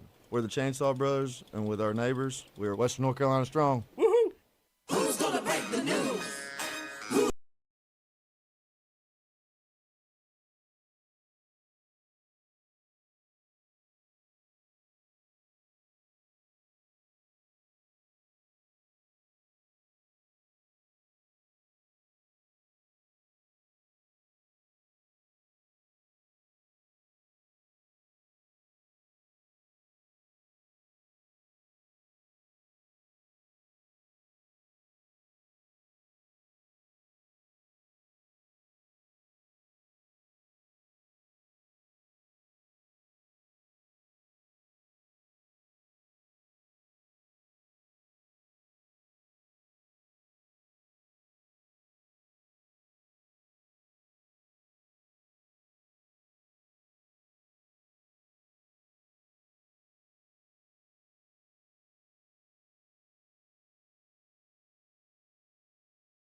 who is supposed to be one of the top quarterbacks in next year's draft class, he got caught gambling. And apparently a bunch of times. Thousands of times, they say. And when he was at Indiana, he apparently bet on Indiana football, which we all know that is the point of no return. Brandon Sorsby betting on football is if all of this is confirmed and all of the sources are true, this is a seismic move. Because let me give you all of the iterations of things that this just affected. Texas Tech now doesn't have a quarterback. This was one of the favorites to win the national title. They don't have a quarterback. Mm-hmm. And, I mean, I don't see you salvaging yourself from that no matter how much you spend on the defensive line. That's the college part. The NFL part, think about how many teams were waiting to 2027. If he enters the supplemental draft, you don't have to. Because that kid would have been a first-round pick. Mm-hmm. So now you can get him for a second-round pick in a supplemental draft? There's one team specifically that I'm thinking of. It's the Jets. If I can get that kid for a second-round pick, I've got 3 first-rounders next year to build the rest of this team out, and I don't have to trade up. You bet your keister hole I'll do it. Mm-hmm. Because you said, he could win a lawsuit. You're going to have to show me one time ever that that's ever happened before I'll believe it, because I'm not going to. And you can hide this as a mental health disorder, which is what I saw in that story. You hide that. You can run that up that flagpole until you're blue in the face. You're not going to get anywhere with the NCAA. Mm-hmm. He has entered a residential gambling addiction program. So he's going to rehab for his gambling addiction from bets that were made in 2022. Now, are we supposed to believe that he hasn't been making bets since then? The story says it was never somebody influencing him to throw games. It was just a flurry of bets in intervals of time. Okay. So what it sounds like is he bets like the rest of us do. Hey, I just got paid today. Let's throw $100 on the DraftKings Sportsbook app. Which I have no problem with. Mm-hmm. The NCAA does. He only did that thousands of times, though, which kicks that out. Well, I mean, in fairness, I would wager if you checked my account, that would probably be the same way. But here in the Sportsocracy, we don't have a don't gamble on sports policy, and I'm real glad I wrote that one in because that would make my life a lot less Although fun. we do have a policy of when you have a problem, maybe you should seek a residential program. So, Jeremy, we'll look into it. You're in the Sportsocracy, and this is ESPN Asheville. More draft grades up next. ESPN Asheville, your mountain weather forecast. We do have some rain in the forecast this week, Tuesday and Wednesday. Looking good with sun and clouds this afternoon, 75. Tonight will dip to about 50, a few clouds around. Thickening clouds and a few showers around tomorrow, maybe a thunderstorm, high 75. Wednesday, a few showers, maybe a thunderstorm, 75, and those will last into Wednesday night. But then the cooler weather arrives Thursday, sunshine 65, lows in the 30s. From the Weather Channel, I'm Ray Stage. This report sponsored by the experts at Howard Hanna Beverly Hanks Real Estate, the real estate leader in Western North Carolina. Howard Hanna Beverly Hanks Real Estate is not like other real estate companies. They're built differently. As the #1 family-owned real estate company in the U.S., proven expertise and personalized service delivers results. Let them show you how at Howard Hanna Beverly Hanks. Start your spring cleaning with Zero Res. Get 3 rooms of carpet clean for $109 plus a free hallway. No soap, no residue, no harsh chemicals. Just a deeper clean that lasts. Plus, now you can also take $100 off air duct cleaning and breathe clean air. Visit ZeroResAsheville.com. It's the Marketer's Report. In this edition, Heather Sparks, head of content at Zenith, the Publicist media agency, discusses the inherently human power of radio hosts. I actually think DJs were the original influencers. You invited them into your home, you invited them into your ear, you built a relationship with them, you understood and trusted the things that were interesting to them. And yes, now that's got a full flywheel and it's very video based and there's a lot of different types of influence. And so thinking about the plethora of content, human created versus not human created, I think as humans, we're always looking to feel something. And so I think human connection is never going to go away. As the #1 audio company, iHeart Media connects marketers to all the audiences, live conversations, trusted influencers, and the insights and data you need to grow. And all guaranteed human. If you're a marketer, go to iHeartAdvertising.com. Your one stop for advertising? Call 844-844-iHeart. Sure, you know Appalachian Motor Coach is the official shuttle sponsor of the Living the Dream Tailgate Tour. But did you know that they can get you anywhere in style? Weddings, bachelor or bachelorette parties, corporate gatherings, family reunions, Appalachian Motor Coach makes the ride part of the fun. Luxury seating, climate control, and none of the stress of parking or driving. Appalachian Motor Coach gets you there relaxed, on time, and ready for the party. For more information, visit them at AppalachianMotorCoach.com. Appalachian Motor Coach, the best memories start on the ride.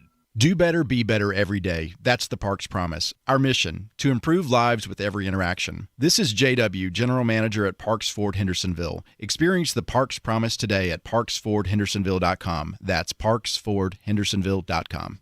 At Ingalls, we celebrate the amazing women who show the world exactly what it means to throw like a girl, hit like a girl, play like a girl, and dream like a girl. Ingalls, we're with you every step of the way.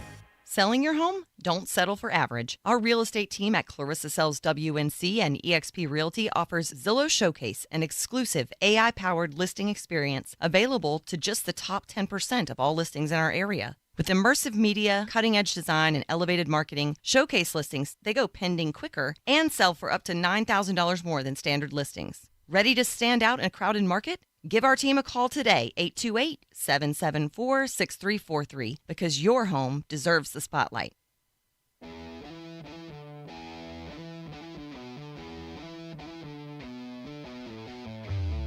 Back in the Sportsocracy, this is ESPN Asheville. It's a hangover day from the, I guess yesterday was hangover day. Today is like trying to get rejuvenated day. From the 2026 NFL Draft, the final leg of the Ingalls Living the Dream Tour. We were in Pittsburgh last week. If you missed it, you can go back and watch it. We've got all 257 picks still on the YouTube stream that you can go back and find the funniest parts. Which, by the way, send us a whole list of those so we can keep track as well, because we lost count, as we generally do. There were a lot of things happening. AFC draft grades today, NFC draft grades coming your way tomorrow, and then we're going to take a couple of days to fully recover.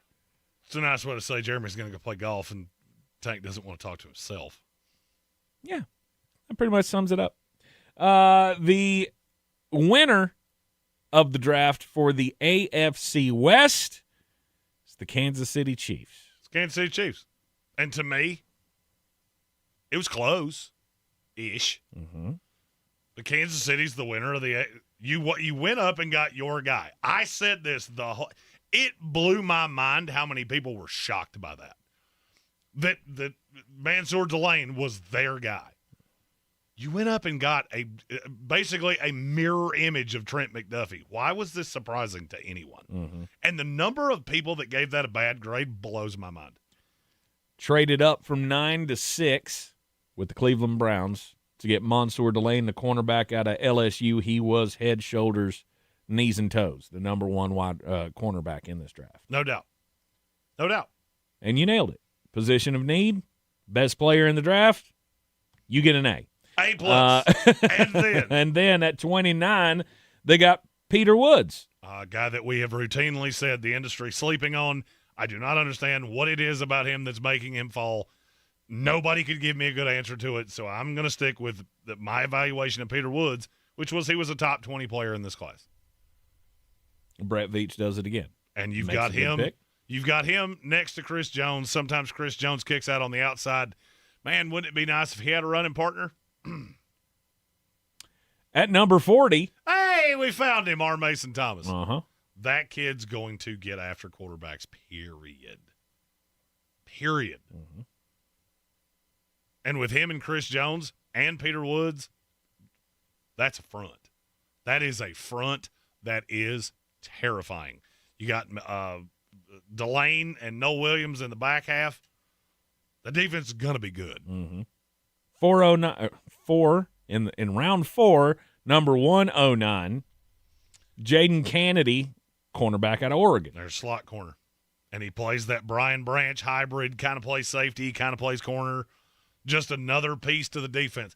Hey, I think we're starting to see a trend here of what Kansas City felt like they needed to get back on top. But have no fear, they didn't leave the offense alone either. Running back out of Nebraska, Emmett Johnson with the 161st overall pick in the 5th round. Did you hear what he said when Andy Reid called? No. Congratulations, Coach. You just got the best player in the draft. I love this kid's confidence. He's also built like a Terminator, and I really love the combination of him and Kenneth Walker. I think Kansas City has upgraded the defense. They've upgraded the running game. The minute Pat Mahomes gets back there, this is a legit threat again. Just don't let him down in practice, because Andy Reid will look at you and go, "You're not the best player in the draft. That's not the player you promised me." Wide receiver out of Cincinnati, Cyrus Allen, went to him at 176. I love this. Great route runner. Not as blazing on field fast as you want him to be at his size. But, I mean, I said this at the Senior Bowl. It looks like this kid just glides when he runs. And that is it's so Kansas City. I'm not shocked he's the team that wound up with that they're the team that wound up with this kid. I was super high on him, and I still am. And then with their final pick in the draft, they went out and got the second-string quarterback. That's your long-term backup. Chris Ludekin's not it. Garrett Nussmeier, quarterback out of LSU. But what about his arm strength? Well, he's a really good asset to the room. He had a cyst on his spine that kept him from coming through throws. I'm not shocked Kansas City wound up with him. And then there's a comma to this. Do you know who they went out and got as undrafted free agents? Cole Brevard, defensive tackle out of Texas. Deshaun Singleton, the safety out of Nebraska. Jaden Ott, running back out of Oklahoma. Jeff Caldwell, wide receiver out of Cincinnati. John Michael Gillenborg, tight end out of Wyoming. Vincent Anthony Jr., edge out of Duke. Wesley Biasante, linebacker out of Miami of Florida. Xavier Nwankpa, safety out of Iowa. We have a super chat about this. That's a whole bunch of players. It's from Colin, who said, Jeremy, KC signs edge rusher Vincent Anthony Jr. out of Duke. What are your thoughts? My thought is they added 5 more draftable players. My question is, how do they keep them all? Every player I just said was inside my top 250. The Kansas City Chiefs signed more top 250 guys for me than the Jacksonville Jaguars drafted. Way to go, Chiefs. Kansas City just restocked the cupboard. This was an A, and if it wasn't for the New York – actually, you know what? I'm changing it on the fly. Kansas City Chiefs, they're my A+. They're 2. All right. The undrafted free agent class kicks them up, and it's all part of it. You're in the Sportsocracy. This is ESPN Asheville. Stick with us. We got more AFC winners and losers from the 2026 NFL Draft coming up next. This is ESPN Asheville, Asheville's #1 sports station. Coming up the middle on a blitz, he throws to the end zone, touchdown! Beer City's Tar Heel station. Off the back, iron Wilson comes soaring in to dunk it home. Home of the Sportsocracy. He said, Kyle Shanahan asked, why isn't tic-tac-toe named Hugs and Kisses? That's all Tech's going to call it. Live from the Ingalls studio, weekdays at noon, ESPN Asheville. Most people out here think that taking care of one another is important. And most people would step up for a neighbor going through a tough time. Most people around here help out friends and family when they need it. But the funny thing is, most of us won't look for help when we need it. Talk to someone if you're struggling with mental health, because most people out here really care. Find more information at loveyourmindtoday.org. That's loveyourmindtoday.org. Brought to you by the Huntsman Mental Health Institute and the Ad Council. Some kids never smile. They're embarrassed by their crooked teeth. They want braces like the other kids, but their families can't afford them. Some may even try to straighten their teeth themselves. That can make everything worse. Luckily, there's Donated Orthodontic Services, a program from the American Association of Orthodontists. It helps provide orthodontic treatment to kids and teens whose families can't afford it. For kids who apply, are approved, and are matched with a volunteer orthodontist, it can be life-changing. Their treatment is in the hands of an expert, a licensed local orthodontic specialist who improves their smiles by correctly aligning teeth and jaws. Some kids think they'll never smile again, but donated orthodontic services may help them smile with confidence. To link to the application and eligibility requirements, visit aaoinfo.org. ESPN Asheville. Yeah. WPEK Fairview. WMXF Waynesville. An iHeart radio station. Guaranteed human. Live from the Ingalls studio. I can't wait to play with myself every day. The Sportsocracy. Damn the devil to hell! Let the big dogs eat! Let them on the field! Come get you some of this. Fire them cannons! By golly, put more powder in those things. He couldn't take any more disappointment. Oh my God. The Jets killed him.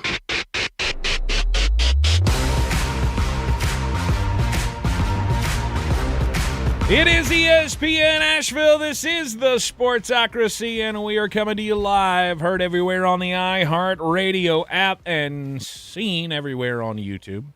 Just go to thesportsocracy.com, click that live video link, subscribe to the channel, join us in the chat. We have returned from a safe trip to the Steel City, the city of bridges, city of champions, the city of sandwiches with French fries. Really, that's the highlight of the whole trip. French fry sandwiches is really what I will recall of Pittsburgh.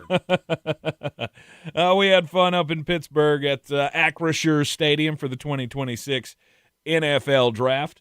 It was great to bring all of our friends to the program again. They also put fries on pizza, which I was less impressed by that one. I was into it. It was fine. Of course you were. It was, look, fries, now, good. Pizza, good. What's not to like? The cheesesteak pizza, that one was solid with French fries. Yeah, that's the one I had. Was there another one? Oh, yeah, there were 4 more. Oh. The others. Remember, I was asleep when the pizza arrived, so I only saw it the next morning. Because some of you jackals took a picture of me. Just know, if that picture gets out, I know things about you, too. Right. That's right. You were asleep when the pizza arrived. I was asleep when the Burger King arrived. Oh, that Burger King. Because they did that one Burger night as well. King slapped at 3 in the morning. Which was just shortly before my alarm went off.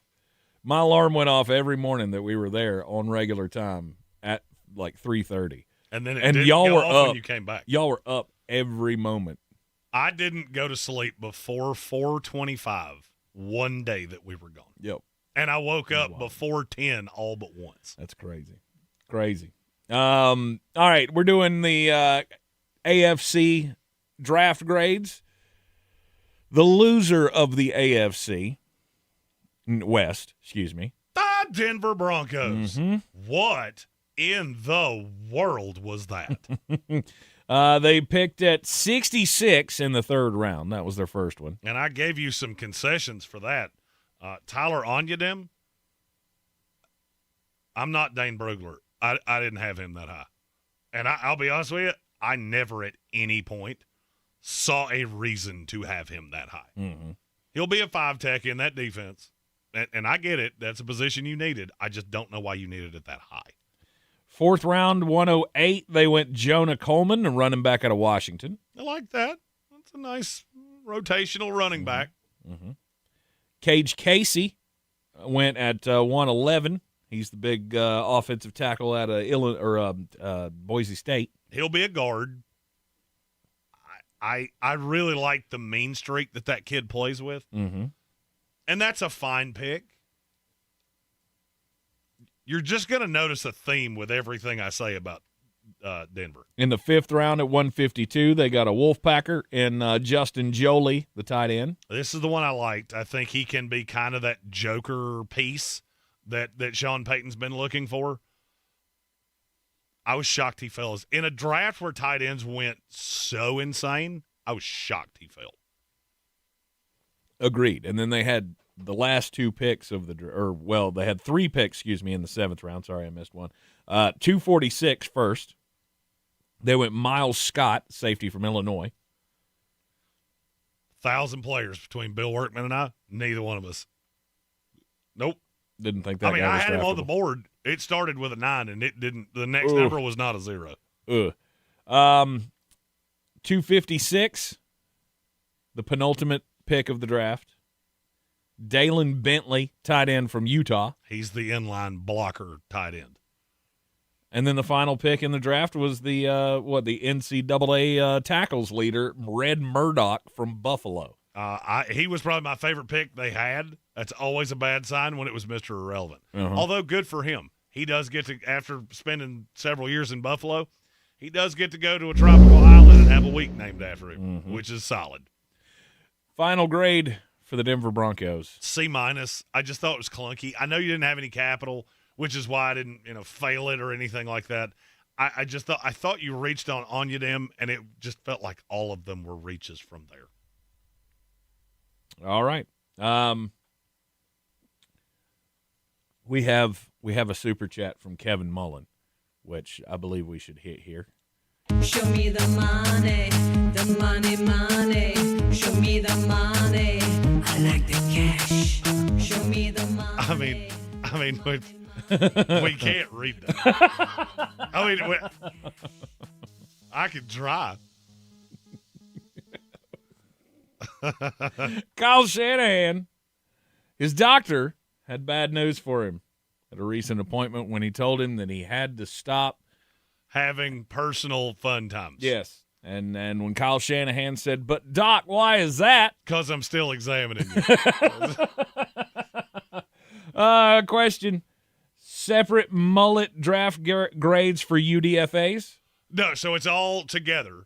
But my individual book reports on each team will come out over the rest of the week.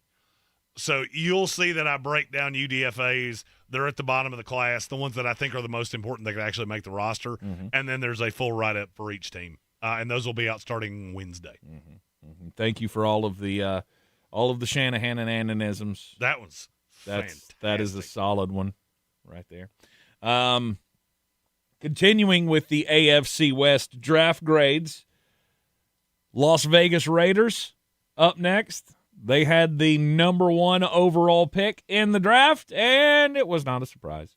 Fernando Mendoza. Thank you for taking me with the first pick in the draft, Las Vegas Raiders. I will be a great quarterback for you, and I will hug you and kiss you and call you George. A pick.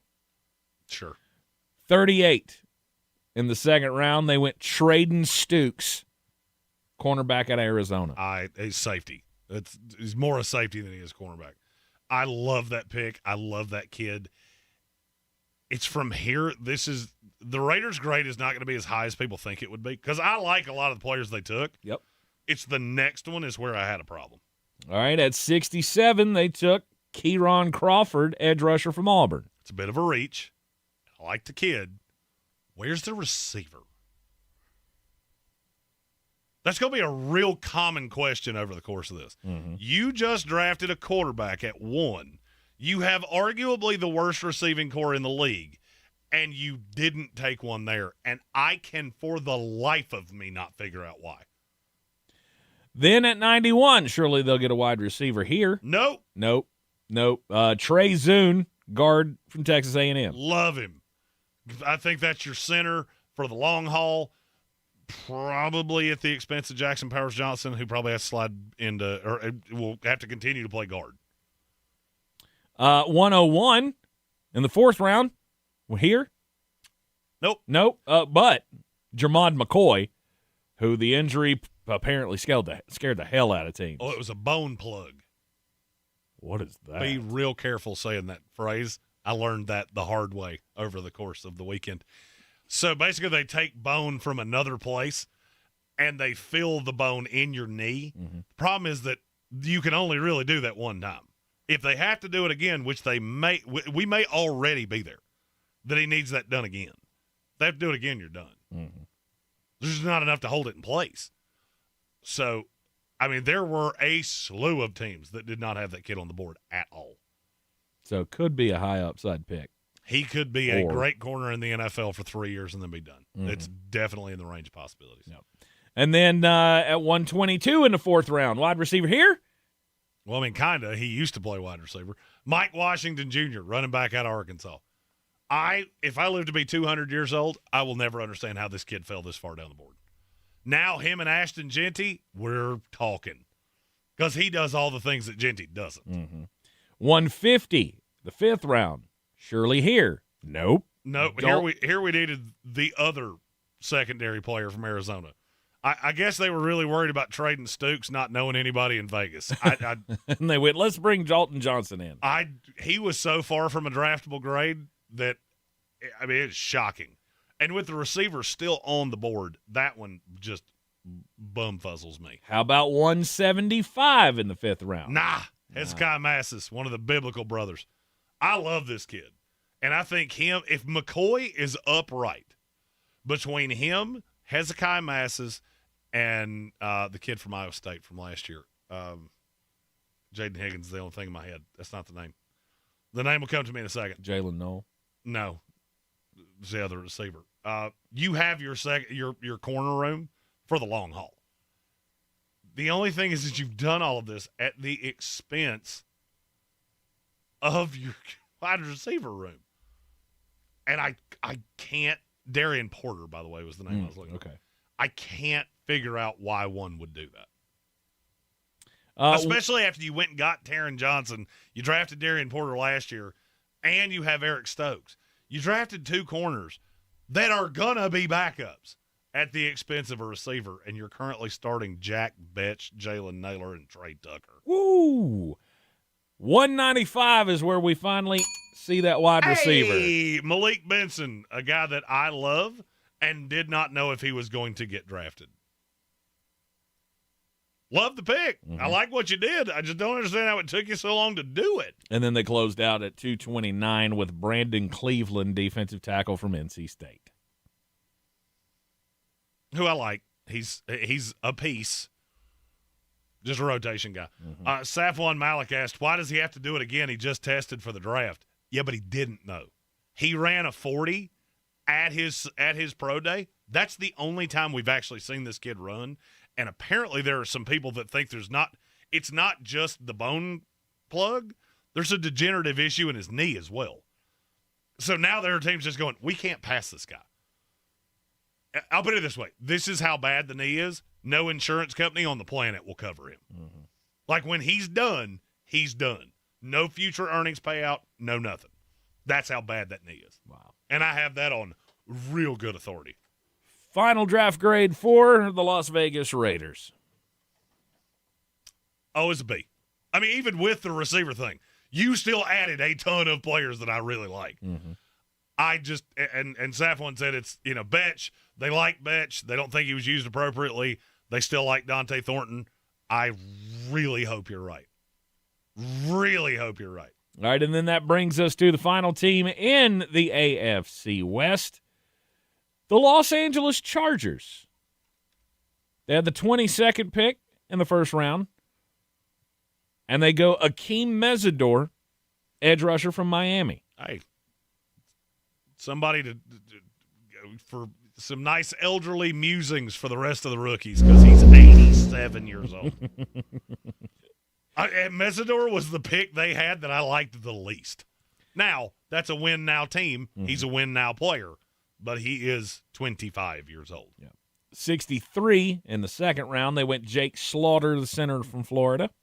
Baltimore was inconsolable, apparently, that the Chargers took Jake Slaughter.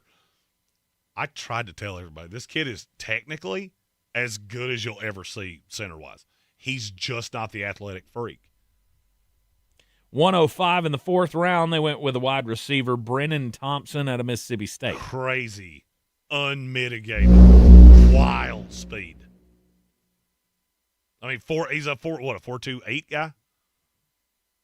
6'9", 315. That's the height and weight of the next guy that they took at 117, Travis Burke, tackle out of Memphis. There were two real BDD offensive tackles in this class that it seemed like every smart person that I talked to really liked, And I liked him, just probably not as much as the offensive line guys did. It was Markel Bell and Travis Burke from Memphis. Mm-hmm.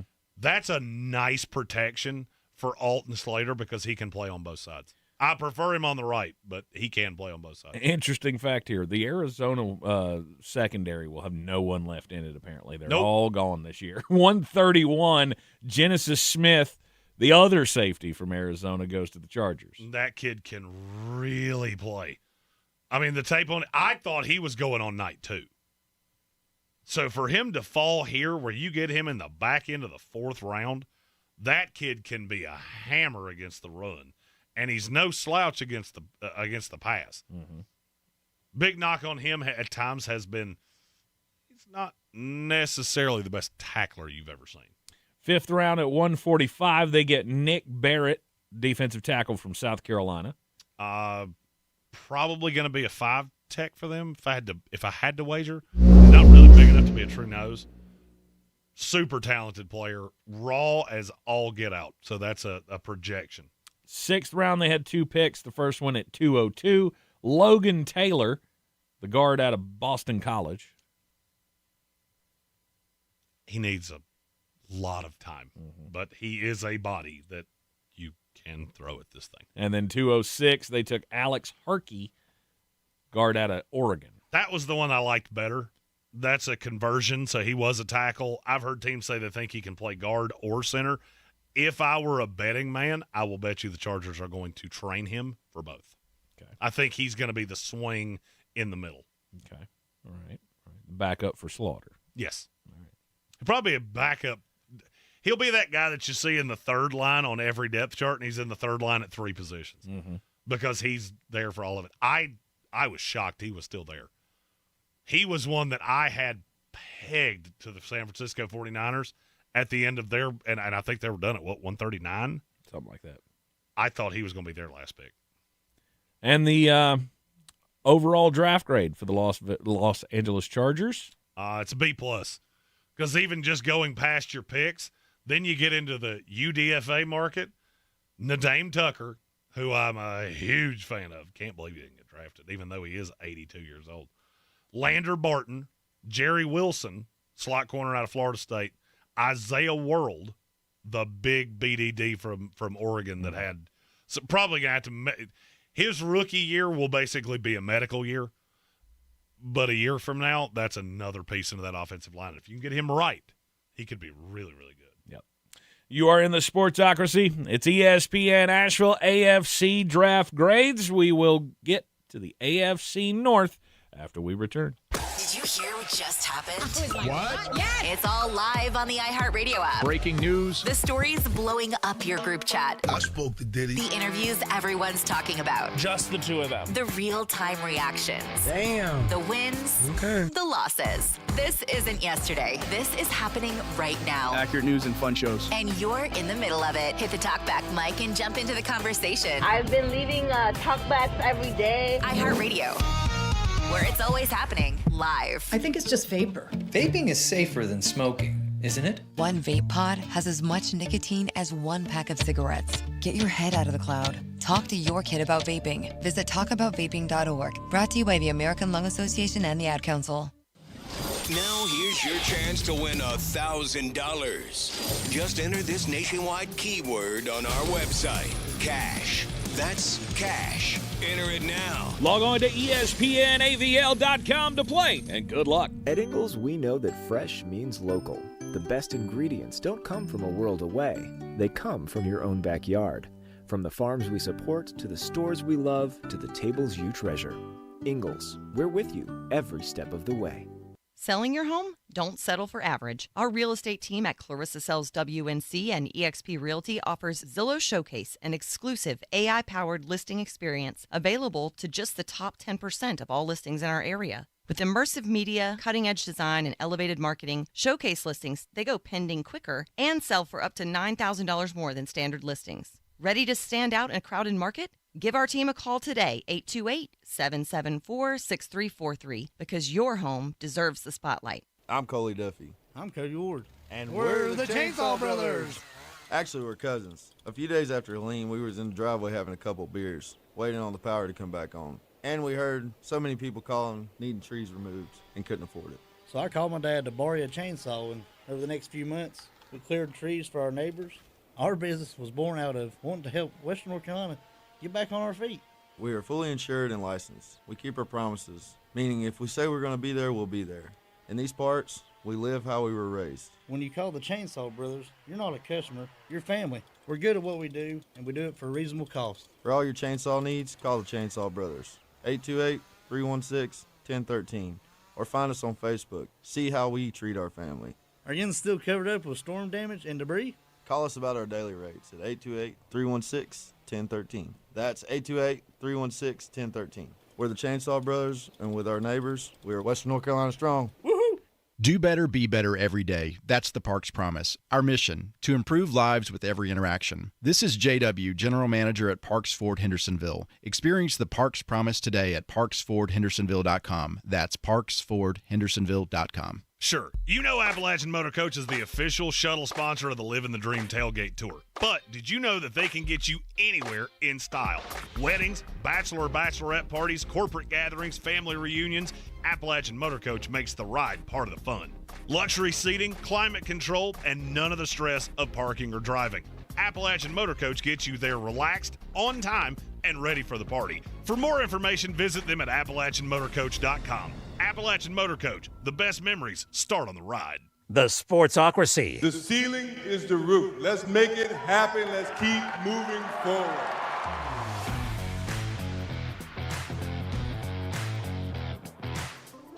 Welcome back into the Sportsocracy on ESPN Asheville.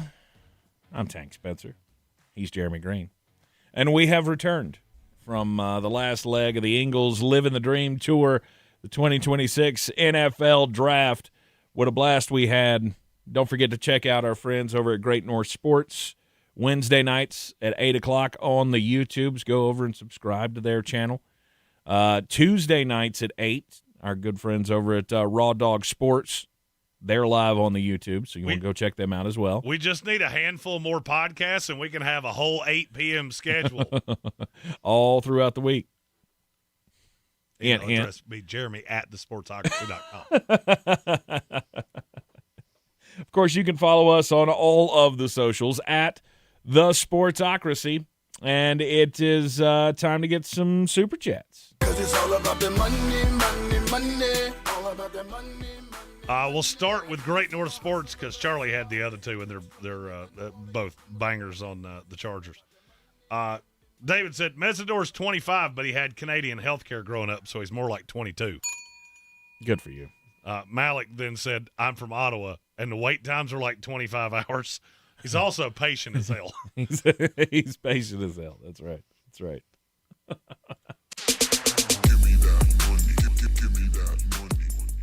We'll double up here on Charlie. The Chargers also added Nadeem Tucker in undrafted free agency, who I love. This is exactly the draft Chargers needed.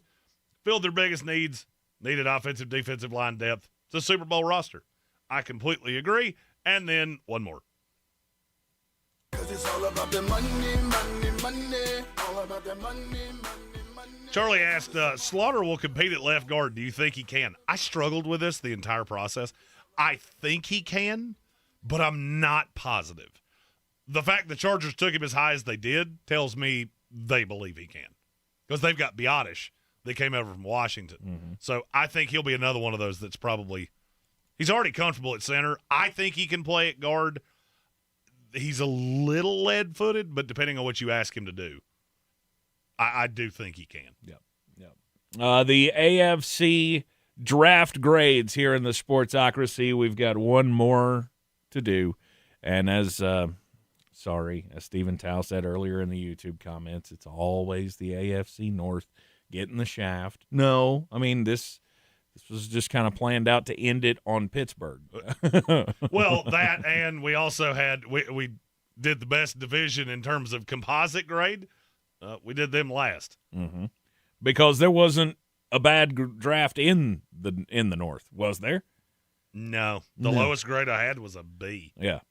But the highest grade he had was the Baltimore Ravens. No, it wasn't. I thought it was. It was not.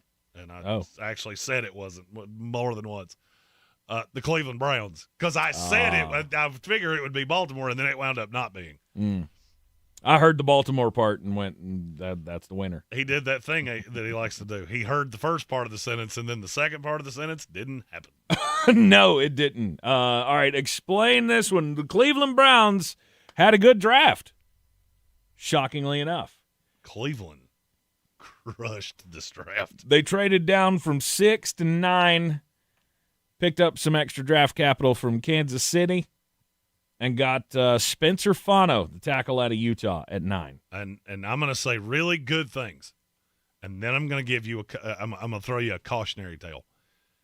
This kid has one of the best attitudes of anybody we met throughout the process. Hyper mobile, played left tackle, played right tackle. I had it on pretty good authority that the vast majority of teams had him as the number 1 tackle on their board because a lot of them thought Maui Noah was going to play guard. Fano is a really, really good prospect. Now for the negative. If you're planning on playing him on the left side, you're going to be horribly disappointed. I never even considered it. Not for 1 second did I consider he was a left tackle. I think you will be sorely mistaken if you think that's a left tackle. At number 24, they went KC Concepcion, wide receiver from Texas A&M. No, they didn't. I mean, that's what it says, and that's what happened. But in my brain, that's not how this went. Because they took KC Concepcion at 39. Yeah. Because the value makes more sense. 100%. For their pick at 39, which was Denzel Boston, a wide receiver from Washington. I said early on in the process that the intel I was getting that Cleveland was planning on doubling up at wide receiver with 2 of their first 3 picks. It's exactly what they did. Never in a million years did I think Denzel Boston would get to them where they would be. He would be one of them. That's the big-bodied receiver that you can 100% build around on the outside. Yes, I know his best tape was against his worst competition. I get it. That kid is so good, and I felt like he got lost in the process because teams are afraid he's not going to be able to separate. I heard that same thing about Mike Evans. To me, Denzel Boston at the top of the second round was one of my favorite picks that any team in this class made. Yep. And then? Now, we go back to KC Concepcion, which in my head, we flipped him. Concepcion's a really good slot guy. He can be a nice safety blanket. He does not like to get hit, and his hands scare the hell out of me. I don't know how you got to him at 24. I knew you were going to do it. I called that you were going to do it. I don't know how you got there. But adding him to Boston, I'm good with both. Just know the dropsies with Concepcion are terrifying. At 58 in the second round, Cleveland got Emmanuel McNeil Warren, safety from Toledo. Which is nanners. Because in all reality, what I actually did was put Boston in that first pick, Emmanuel McNeil Warren in the second one, and I had you taking KC Concepcion right here. I don't know what McNeil Warren did to fall. It's dumb, and teams are going to regret it.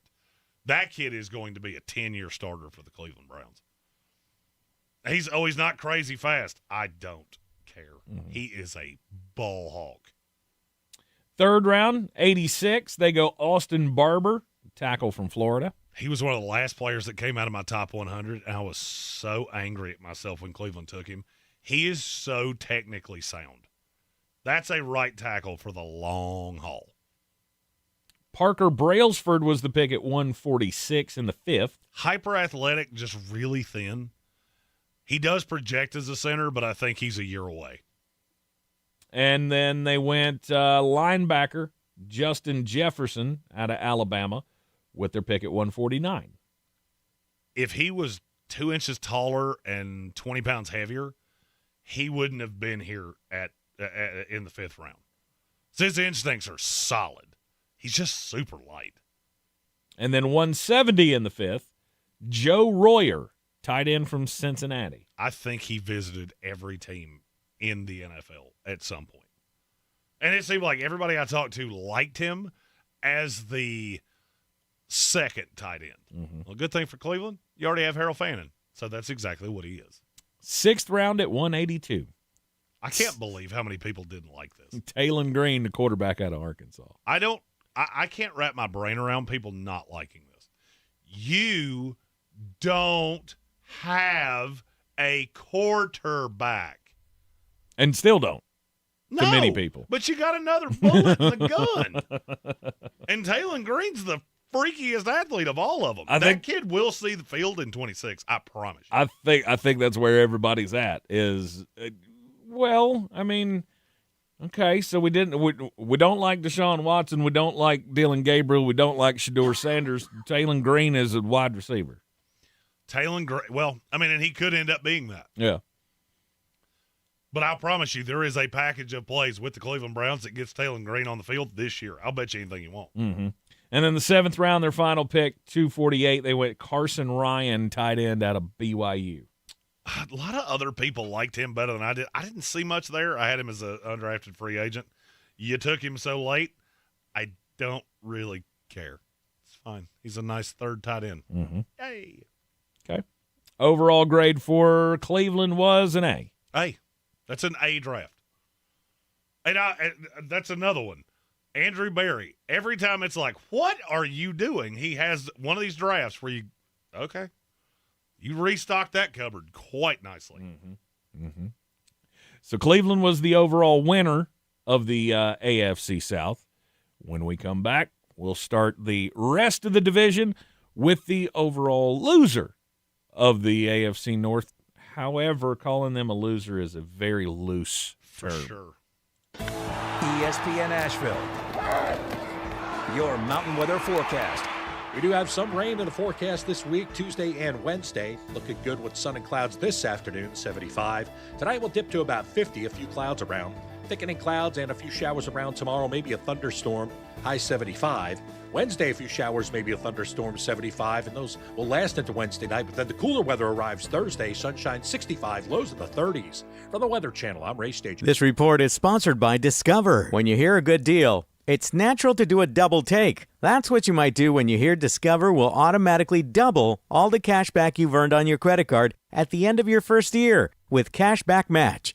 See terms at discover.com/creditcard. Running for office means having something important to say. Radio is the most personal medium out there. Voters hear the real you, exactly the way you want to be heard. No filters, no AI, just your voice, your message. And it's 1/10 the time and cost of video. Don't just campaign. Connect with millions all over the country, even thousands in the smallest communities with radio. Call now and be on the air in just 48 hours. 844-844-iHeart. That's 844-844-iHeart. I need a little ranch, step to the ranch, come on, meet me at the Introducing the new Chick-fil-A Jalapeno Ranch Club Sandwich. With that juicy Chick-fil-A chicken on a buttermilk ranch bun, jalapeno ranch sauce, and pickled jalapenos, it's a little ranch with a lot of kick. The new Chick-fil-A Jalapeno Ranch Club with original spicy or grilled filet. Available for a limited time only. Order ahead on the Chick-fil-A app. That red talkback mic on the free iHeart app, it's more powerful than it looks. One tap can get you in the conversation. You guys, are you serious? Enter to win something amazing. That $1,000. Or just a request. What up? Try it now. Just open the free iHeart Radio app.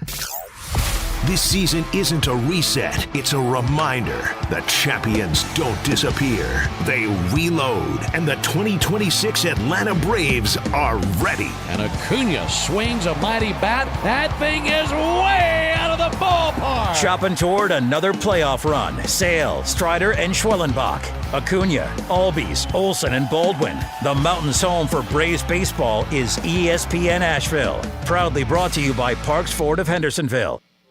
The possibility of lung cancer can be pretty scary, especially if you're one of approximately 8 million current or former smokers at high risk. That's why SaveByTheScan.org wants you to know that now there's a breakthrough low-dose CT scan that can detect lung cancer early, and it only takes 60 seconds. You stop smoking, now start screening.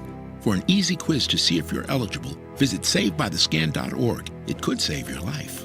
SaveByTheScan.org is brought to you by the American Lung Association's Lung Force Initiative and the Ad Council. At Ingalls, we celebrate the amazing women who show the world exactly what it means to throw like a girl, hit like a girl, play like a girl, and dream like a girl. Ingalls, we're with you every step of the way.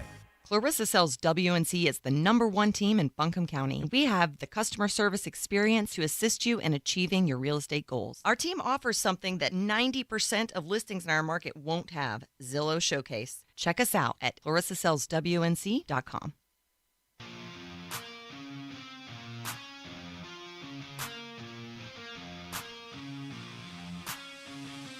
The Sportsocracy. Let's open up the whole can and kick ass and kill them all. Let the paramedics sort them out. Back in the Sportsocracy on ESPN Asheville, AFC Draft Grade Day. NFC Draft Grade Day is coming up tomorrow. So it's like we planned that. All you Panthers fans. I mean, then we just don't have anything to do. So, I mean, I guess we might as well just take 5 days off. Might as well. Just might as well. And then the countdown to new excrement starts at some point. On Monday. And I can't wait for that countdown to lead to a time that doesn't make sense to anybody. And they go, what are these two idiots about to do? Because Jeremy's not going to be awake at the time that pays off. You'll just have to stay tuned to find out. All right, next, the loser. The gross loser. No, I'm just kidding. Of the AFC North draft grades, it is the Cincinnati Bengals. And I liked it. I liked their class. They had a good draft. I mean, Dexter Lawrence was basically your 1. Cassius Howell was one of the best values in the class with your 2. Yep. I mean, I get it. He's got little tiny T-Rex arms. He's also got some gas behind him. That he does. Took him at 41 overall, the edge rusher out of Texas A&M. Followed that up in the 3rd round with the 72nd overall pick, Takario Davis, a guy you really liked, cornerback out of Washington. I love Takario Davis. If you go back 2 years ago, I would have said Takario Davis was going to end up being a top 10 pick. There were some clunky times, not a great run stuff, and not going to be – he. In spite of the fact he's 6'3", he's not going to be the hammer against the run. He's a really good outside corner.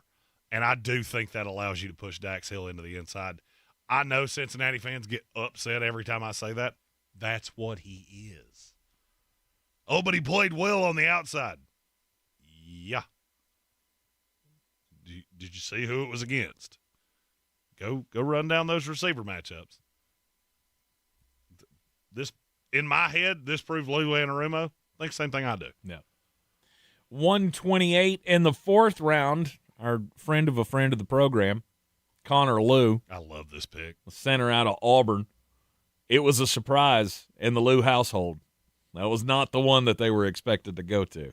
I can tell you that one. It never is, which is why, by the way, every time you kept telling me that, I was like, oh, that means less than nothing. I mean, probably half the guys that get drafted, they had minimal contact with whoever drafted them. Mm-hmm. Yeah. Mansour Delane. He'd barely talked to Kansas City because they didn't want anybody to know how in love with him they were. Mm-hmm. Now, I figured it out, and I think a lot of other people did. Yeah. Connor Lou, you get a year of Ted Karras, Connor Lou comes in as the center, and I think your line is getting to where it needs to be. 140, they went with a wide receiver, Colby Young out of Georgia. That is a big kid. Mm-hmm. I mean, you're the Georgia he'll guy. Make you he'll make you a play every now and then. You don't need a superstar. I've got superstars. What I need is a go-to guy that can slip past the coverage when they're too busy worrying about the other two guys. That's exactly what he's going to be. Uh-huh. He also, and this is something that I didn't think about in the moment, but I think I've thought about since, he's going to let Jamar Chase play in the slot. Because now you're 4, which is what I think Colby Young will slot in He as. plays out the slot a bit, doesn't he? Chase? Yeah. This allows him to do it more. Mm-hmm. Because Yoshivas is primarily a slot. Right. So now you've got another one that can allow you to play the matchups because Colby Young is big and he can fly. Then at 189 in the 6th round, Brian Parker II, the guard out of Duke. I was shocked he fell this far. I was too. I kept asking the question on draft day of why is Brian Parker falling this far? Was it an injury thing? Nope. Just jack of all trades, master of none. Okay. He's a great depth piece. He could ultimately end up being a starter. With the run on tight ends, I was kind of shocked that Jack Andrews didn't go earlier than he did. You should have been. But in the 7th round at 221, it's a good value. So the Bengals got Jack Andrews at 221. The Jaguars took Nate Borkircher at 56, or whatever it was. The ironic thing is, if you take where I had the two evaluated, Andrews was light years closer to 56, and Borkircher was actually behind wherever Andrews finished. And then the final one, Landon Robinson, the tackle out of Navy at 226. Yeah, if you go back and watch that Cal tape on injuries, you'll like him even better. Landon Robinson, I thought was one of the value picks of the draft. I loved seeing both Navy guys go. I loved the fit with Robinson. If you remember during the process, I had Landon Robinson with the Bengals twice because that was one that I had heard through the process. They really, really like him. If Landon Robinson were 2 inches taller, I think he'd have been a day 2 pick. That's how good that kid can be. Yeah. He was this year's Willie Lampkin. Of your body deceives you, but, man, you can play football. That's a good one. That's a good comp. So Cincinnati ended up the loser of the division in draft grades, despite the fact that they got a B. Plus. They got a B+, and they were last. All right, now let's go to the Baltimore Ravens. Their first pick was at 14. They sat back, and the player that they wanted fell in their lap. Vega Ioane, the guard out of Penn State. Hammer.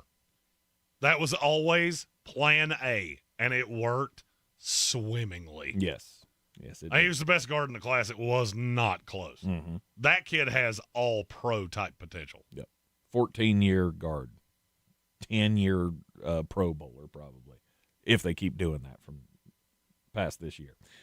In the second round, 45th overall, they went Zion Young, edge rusher out of Missouri that had a little bit of first-round buzz. Yeah, this is the one I didn't like. I never saw it with him. It's just a bull rush. To me, that kid's way further away than people think. Now, if you get it right and you start the pass rush plan builds out, okay, now we're talking. Because physically, he has all the tools. Right now, he is a run into you and just overpower you. That's all he's got. Yeah. I don't think he deserved to go this high. Mm-hmm. Now, this was not a great edge class. It was what I think to be a good one. If you wanted a guy that projects to be an all-around player, which Baltimore tends to do, I understand how you got to Zion Young. But I don't think that means your pass rush is done. I think he sits behind Hendrickson for a year, maybe 2. Yeah. Then in the third round at 80, the Baltimore Ravens go with Jacoby Lane, a wide receiver out of USC. I flipped back and forth of if this kid was going to go in the top 100, and then I realized there are enough good drafting teams that somebody's going to see what I saw. And I had him in my last handful. Mm-hmm. He's one of my favorite players through the process. Just a big kid, and he's still raw. There's no telling how much better he's going to get. He's a great attitude kid, and I felt like that was one of the things that pushed him up the board. No doubt. For a franchise like Baltimore, he's a good kid that they're going to have in the building. And then they went, you know what, that's not good enough. Getting the best teammate in the draft, as Jacoby Lane called himself, was not good enough. Let's go get Elijah Surratt, the wide receiver from Indiana with 115. Take everything I said about Jacoby Lane, and it's the opposite with Elijah Surratt. I know exactly what he is. He can play right now, and I think he can be a dude. Jacoby Myers. That's what I said the whole process, and that's exactly who I think he is. Mm-hmm. Fourth round, last pick for them in the fourth round was 133. They went Matthew Hibner, tight end at ASMU. I didn't get that one. I never saw it in that kid. Mm-hmm. And then, fifth round, 162, the first of 3 picks, Chandler Rivers, cornerback out of Duke. Yep, now we're back to Baltimore doing Baltimore things. I had Rivers in the third round. That's an immediate starter in the slot. I believe that's the one that ultimately allows them to move on from Marlon Humphrey. He's very, very good. 173 and 174, both picked by Baltimore. 173 was Josh Cuevas, tight end from Bama. He's not as big as you want, but I think he can be an inline guy. He's just kind of that weird utility player. Adam Randall, running back out of Clemson, was 174. I don't know how they're going to do it, but they're somehow going to turn that kid into a just hammer, especially catching passes out of the backfield. Former receiver, and it shows. 6th round, 211. Baltimore goes Ryan Eckley, the Jordan Stout replacement, the punter out of Michigan State. It always makes me feel good when I get picks outside of 200. Correct, I got that one right. Yep. 250, the 7th round. Rayshawn Benny. No clue how he lasted that long. None. He was so good in Mobile. I mean, there were people talking about him at the end of day 2. You got him at the end of day 3. And then 253, Evan Biernston, guard from Northwestern. I swear to you, I think Eric DaCosta can read my mind. Because I thought that kid was going to go undrafted, and there was going to be a feeding frenzy for him. He was one of my favorite off-the-radar offensive linemen in this class. It's what Baltimore does. Mm-hmm. It's an A-. Mm-hmm. I gave you an A- solely because I don't love Zion Young, and I don't understand why you traded up for Matthew Hebner. Other than that, but it's still a hammer. Yeah. Then finally, the hometown team, the hosting team, the Pittsburgh Steelers. There were quite a few great moments in the NFL draft, but none of them were quite as good as their final pick of the draft. We'll get to that one in just a second. First pick at 121, or the 21st pick in the first round, Max Ihanachor, tackle at Arizona State. Could be a guard.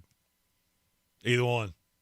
I mean, this kid's got the ceiling is the roof, and I will tell you, the funniest part of this, I did not think about this until we got into night 2.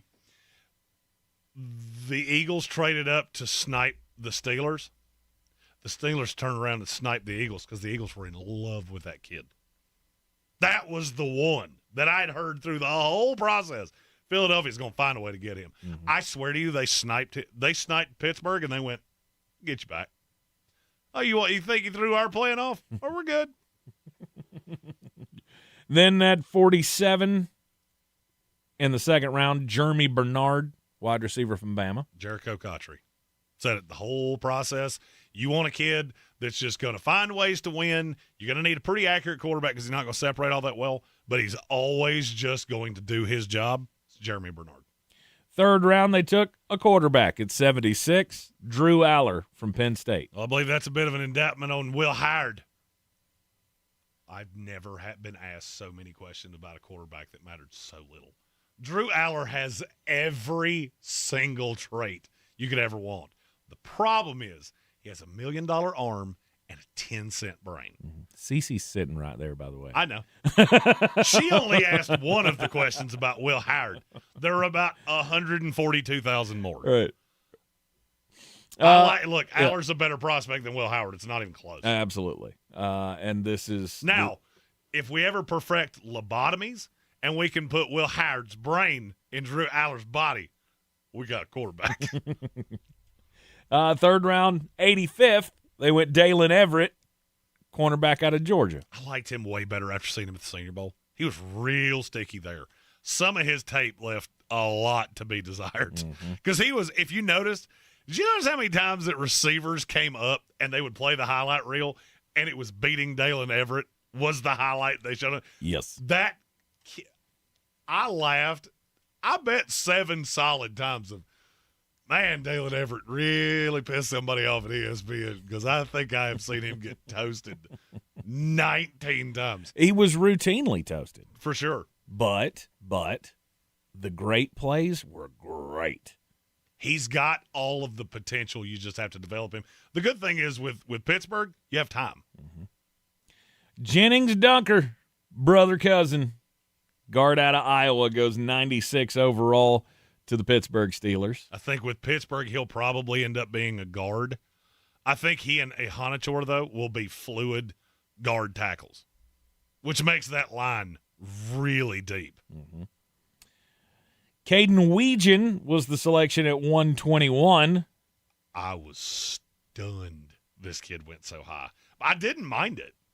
I mean, he can be my comp on him was always Dante Hall. It's not going to be easy to get him the ball because he's a whittle feller. Mm-hmm. But on punts, kickoffs, hammer. And on those stray plays that you get him on the field, everybody on that defense is going to know where he is. 5th round at 169, they went Riley Nowakowski, tight end from Indiana. He's just a really undersized tight end. I mean, when you look at Pittsburgh, you've already got Darnell Washington. You've already got Pat Freiermuth. He's what was the other? Connor Hayward, kind of in the same vein. I don't think you're great at anything, but I also don't think you're a liability at anything. Mm-hmm. 210 in the 6th round. Pittsburgh Steelers going with Gabriel Rubio. Little Gabriel, defensive tackle, Notre Dame. He's a big boy. Going to be a run stuffer. I think he plays in the middle of that defense. He's at least a year away from being a year away. Mm-hmm. And then 224 in the 7th round. Steelers' first pick in the 7th was Robert Spears Jennings, safety from Oklahoma. He hauled Keister at the combine. Mm-hmm. I never really saw it.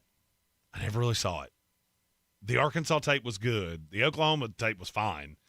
But it seems like every smart scout I know kept asking me about him.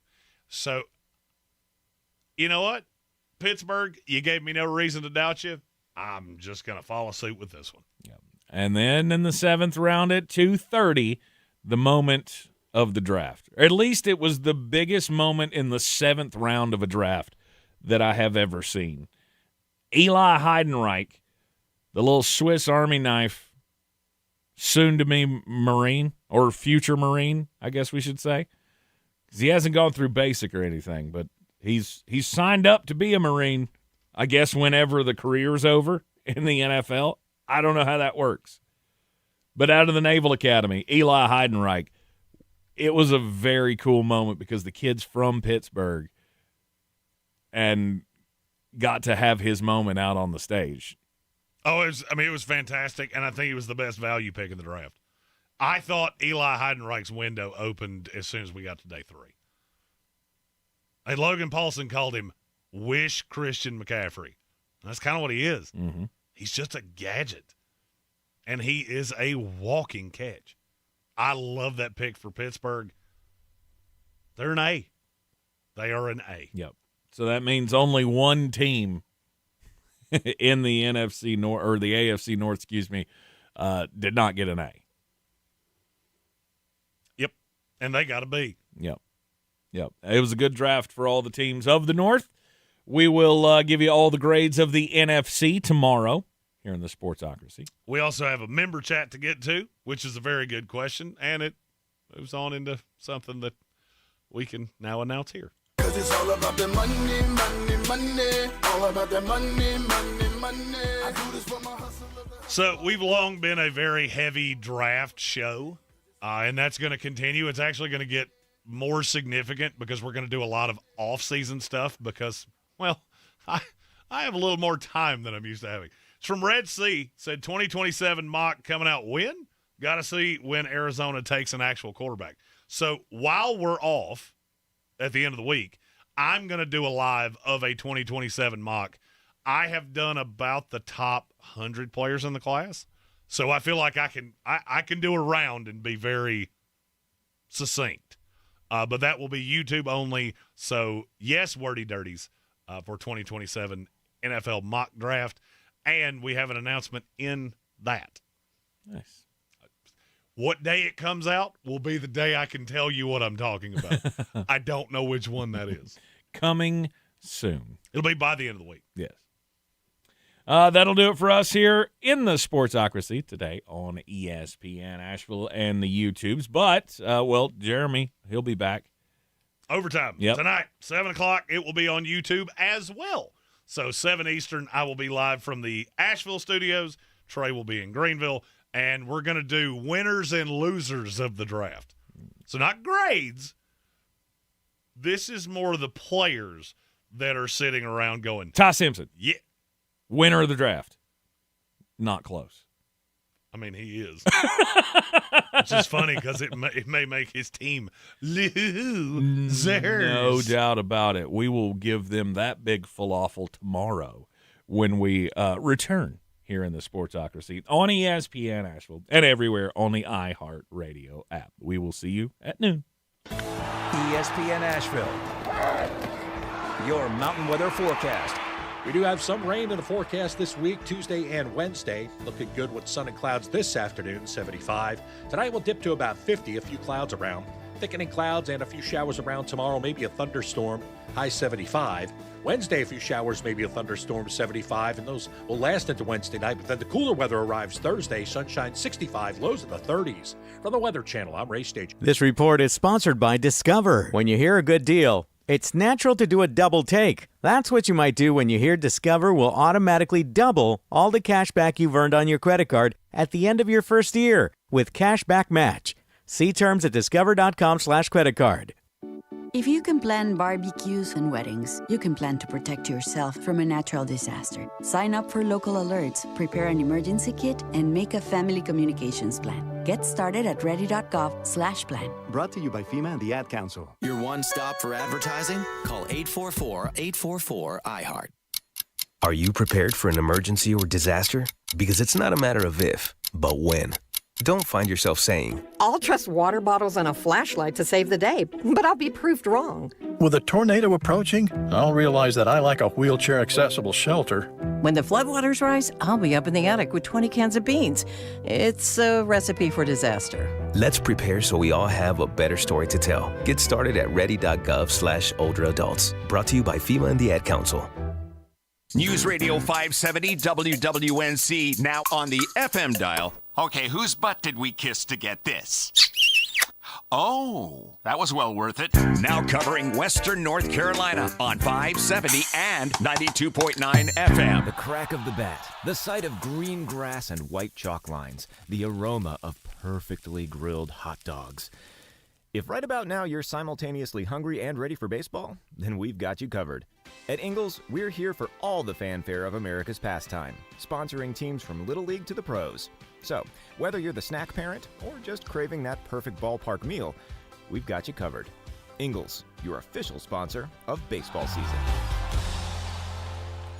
Selling your home? Don't settle for average. Our real estate team at Clarissa Sells WNC and eXp Realty offers Zillow Showcase, an exclusive AI-powered listing experience available to just the top 10% of all listings in our area. With immersive media, cutting-edge design, and elevated marketing, Showcase listings, they go pending quicker and sell for up to $9,000 more than standard listings. Ready to stand out in a crowded market?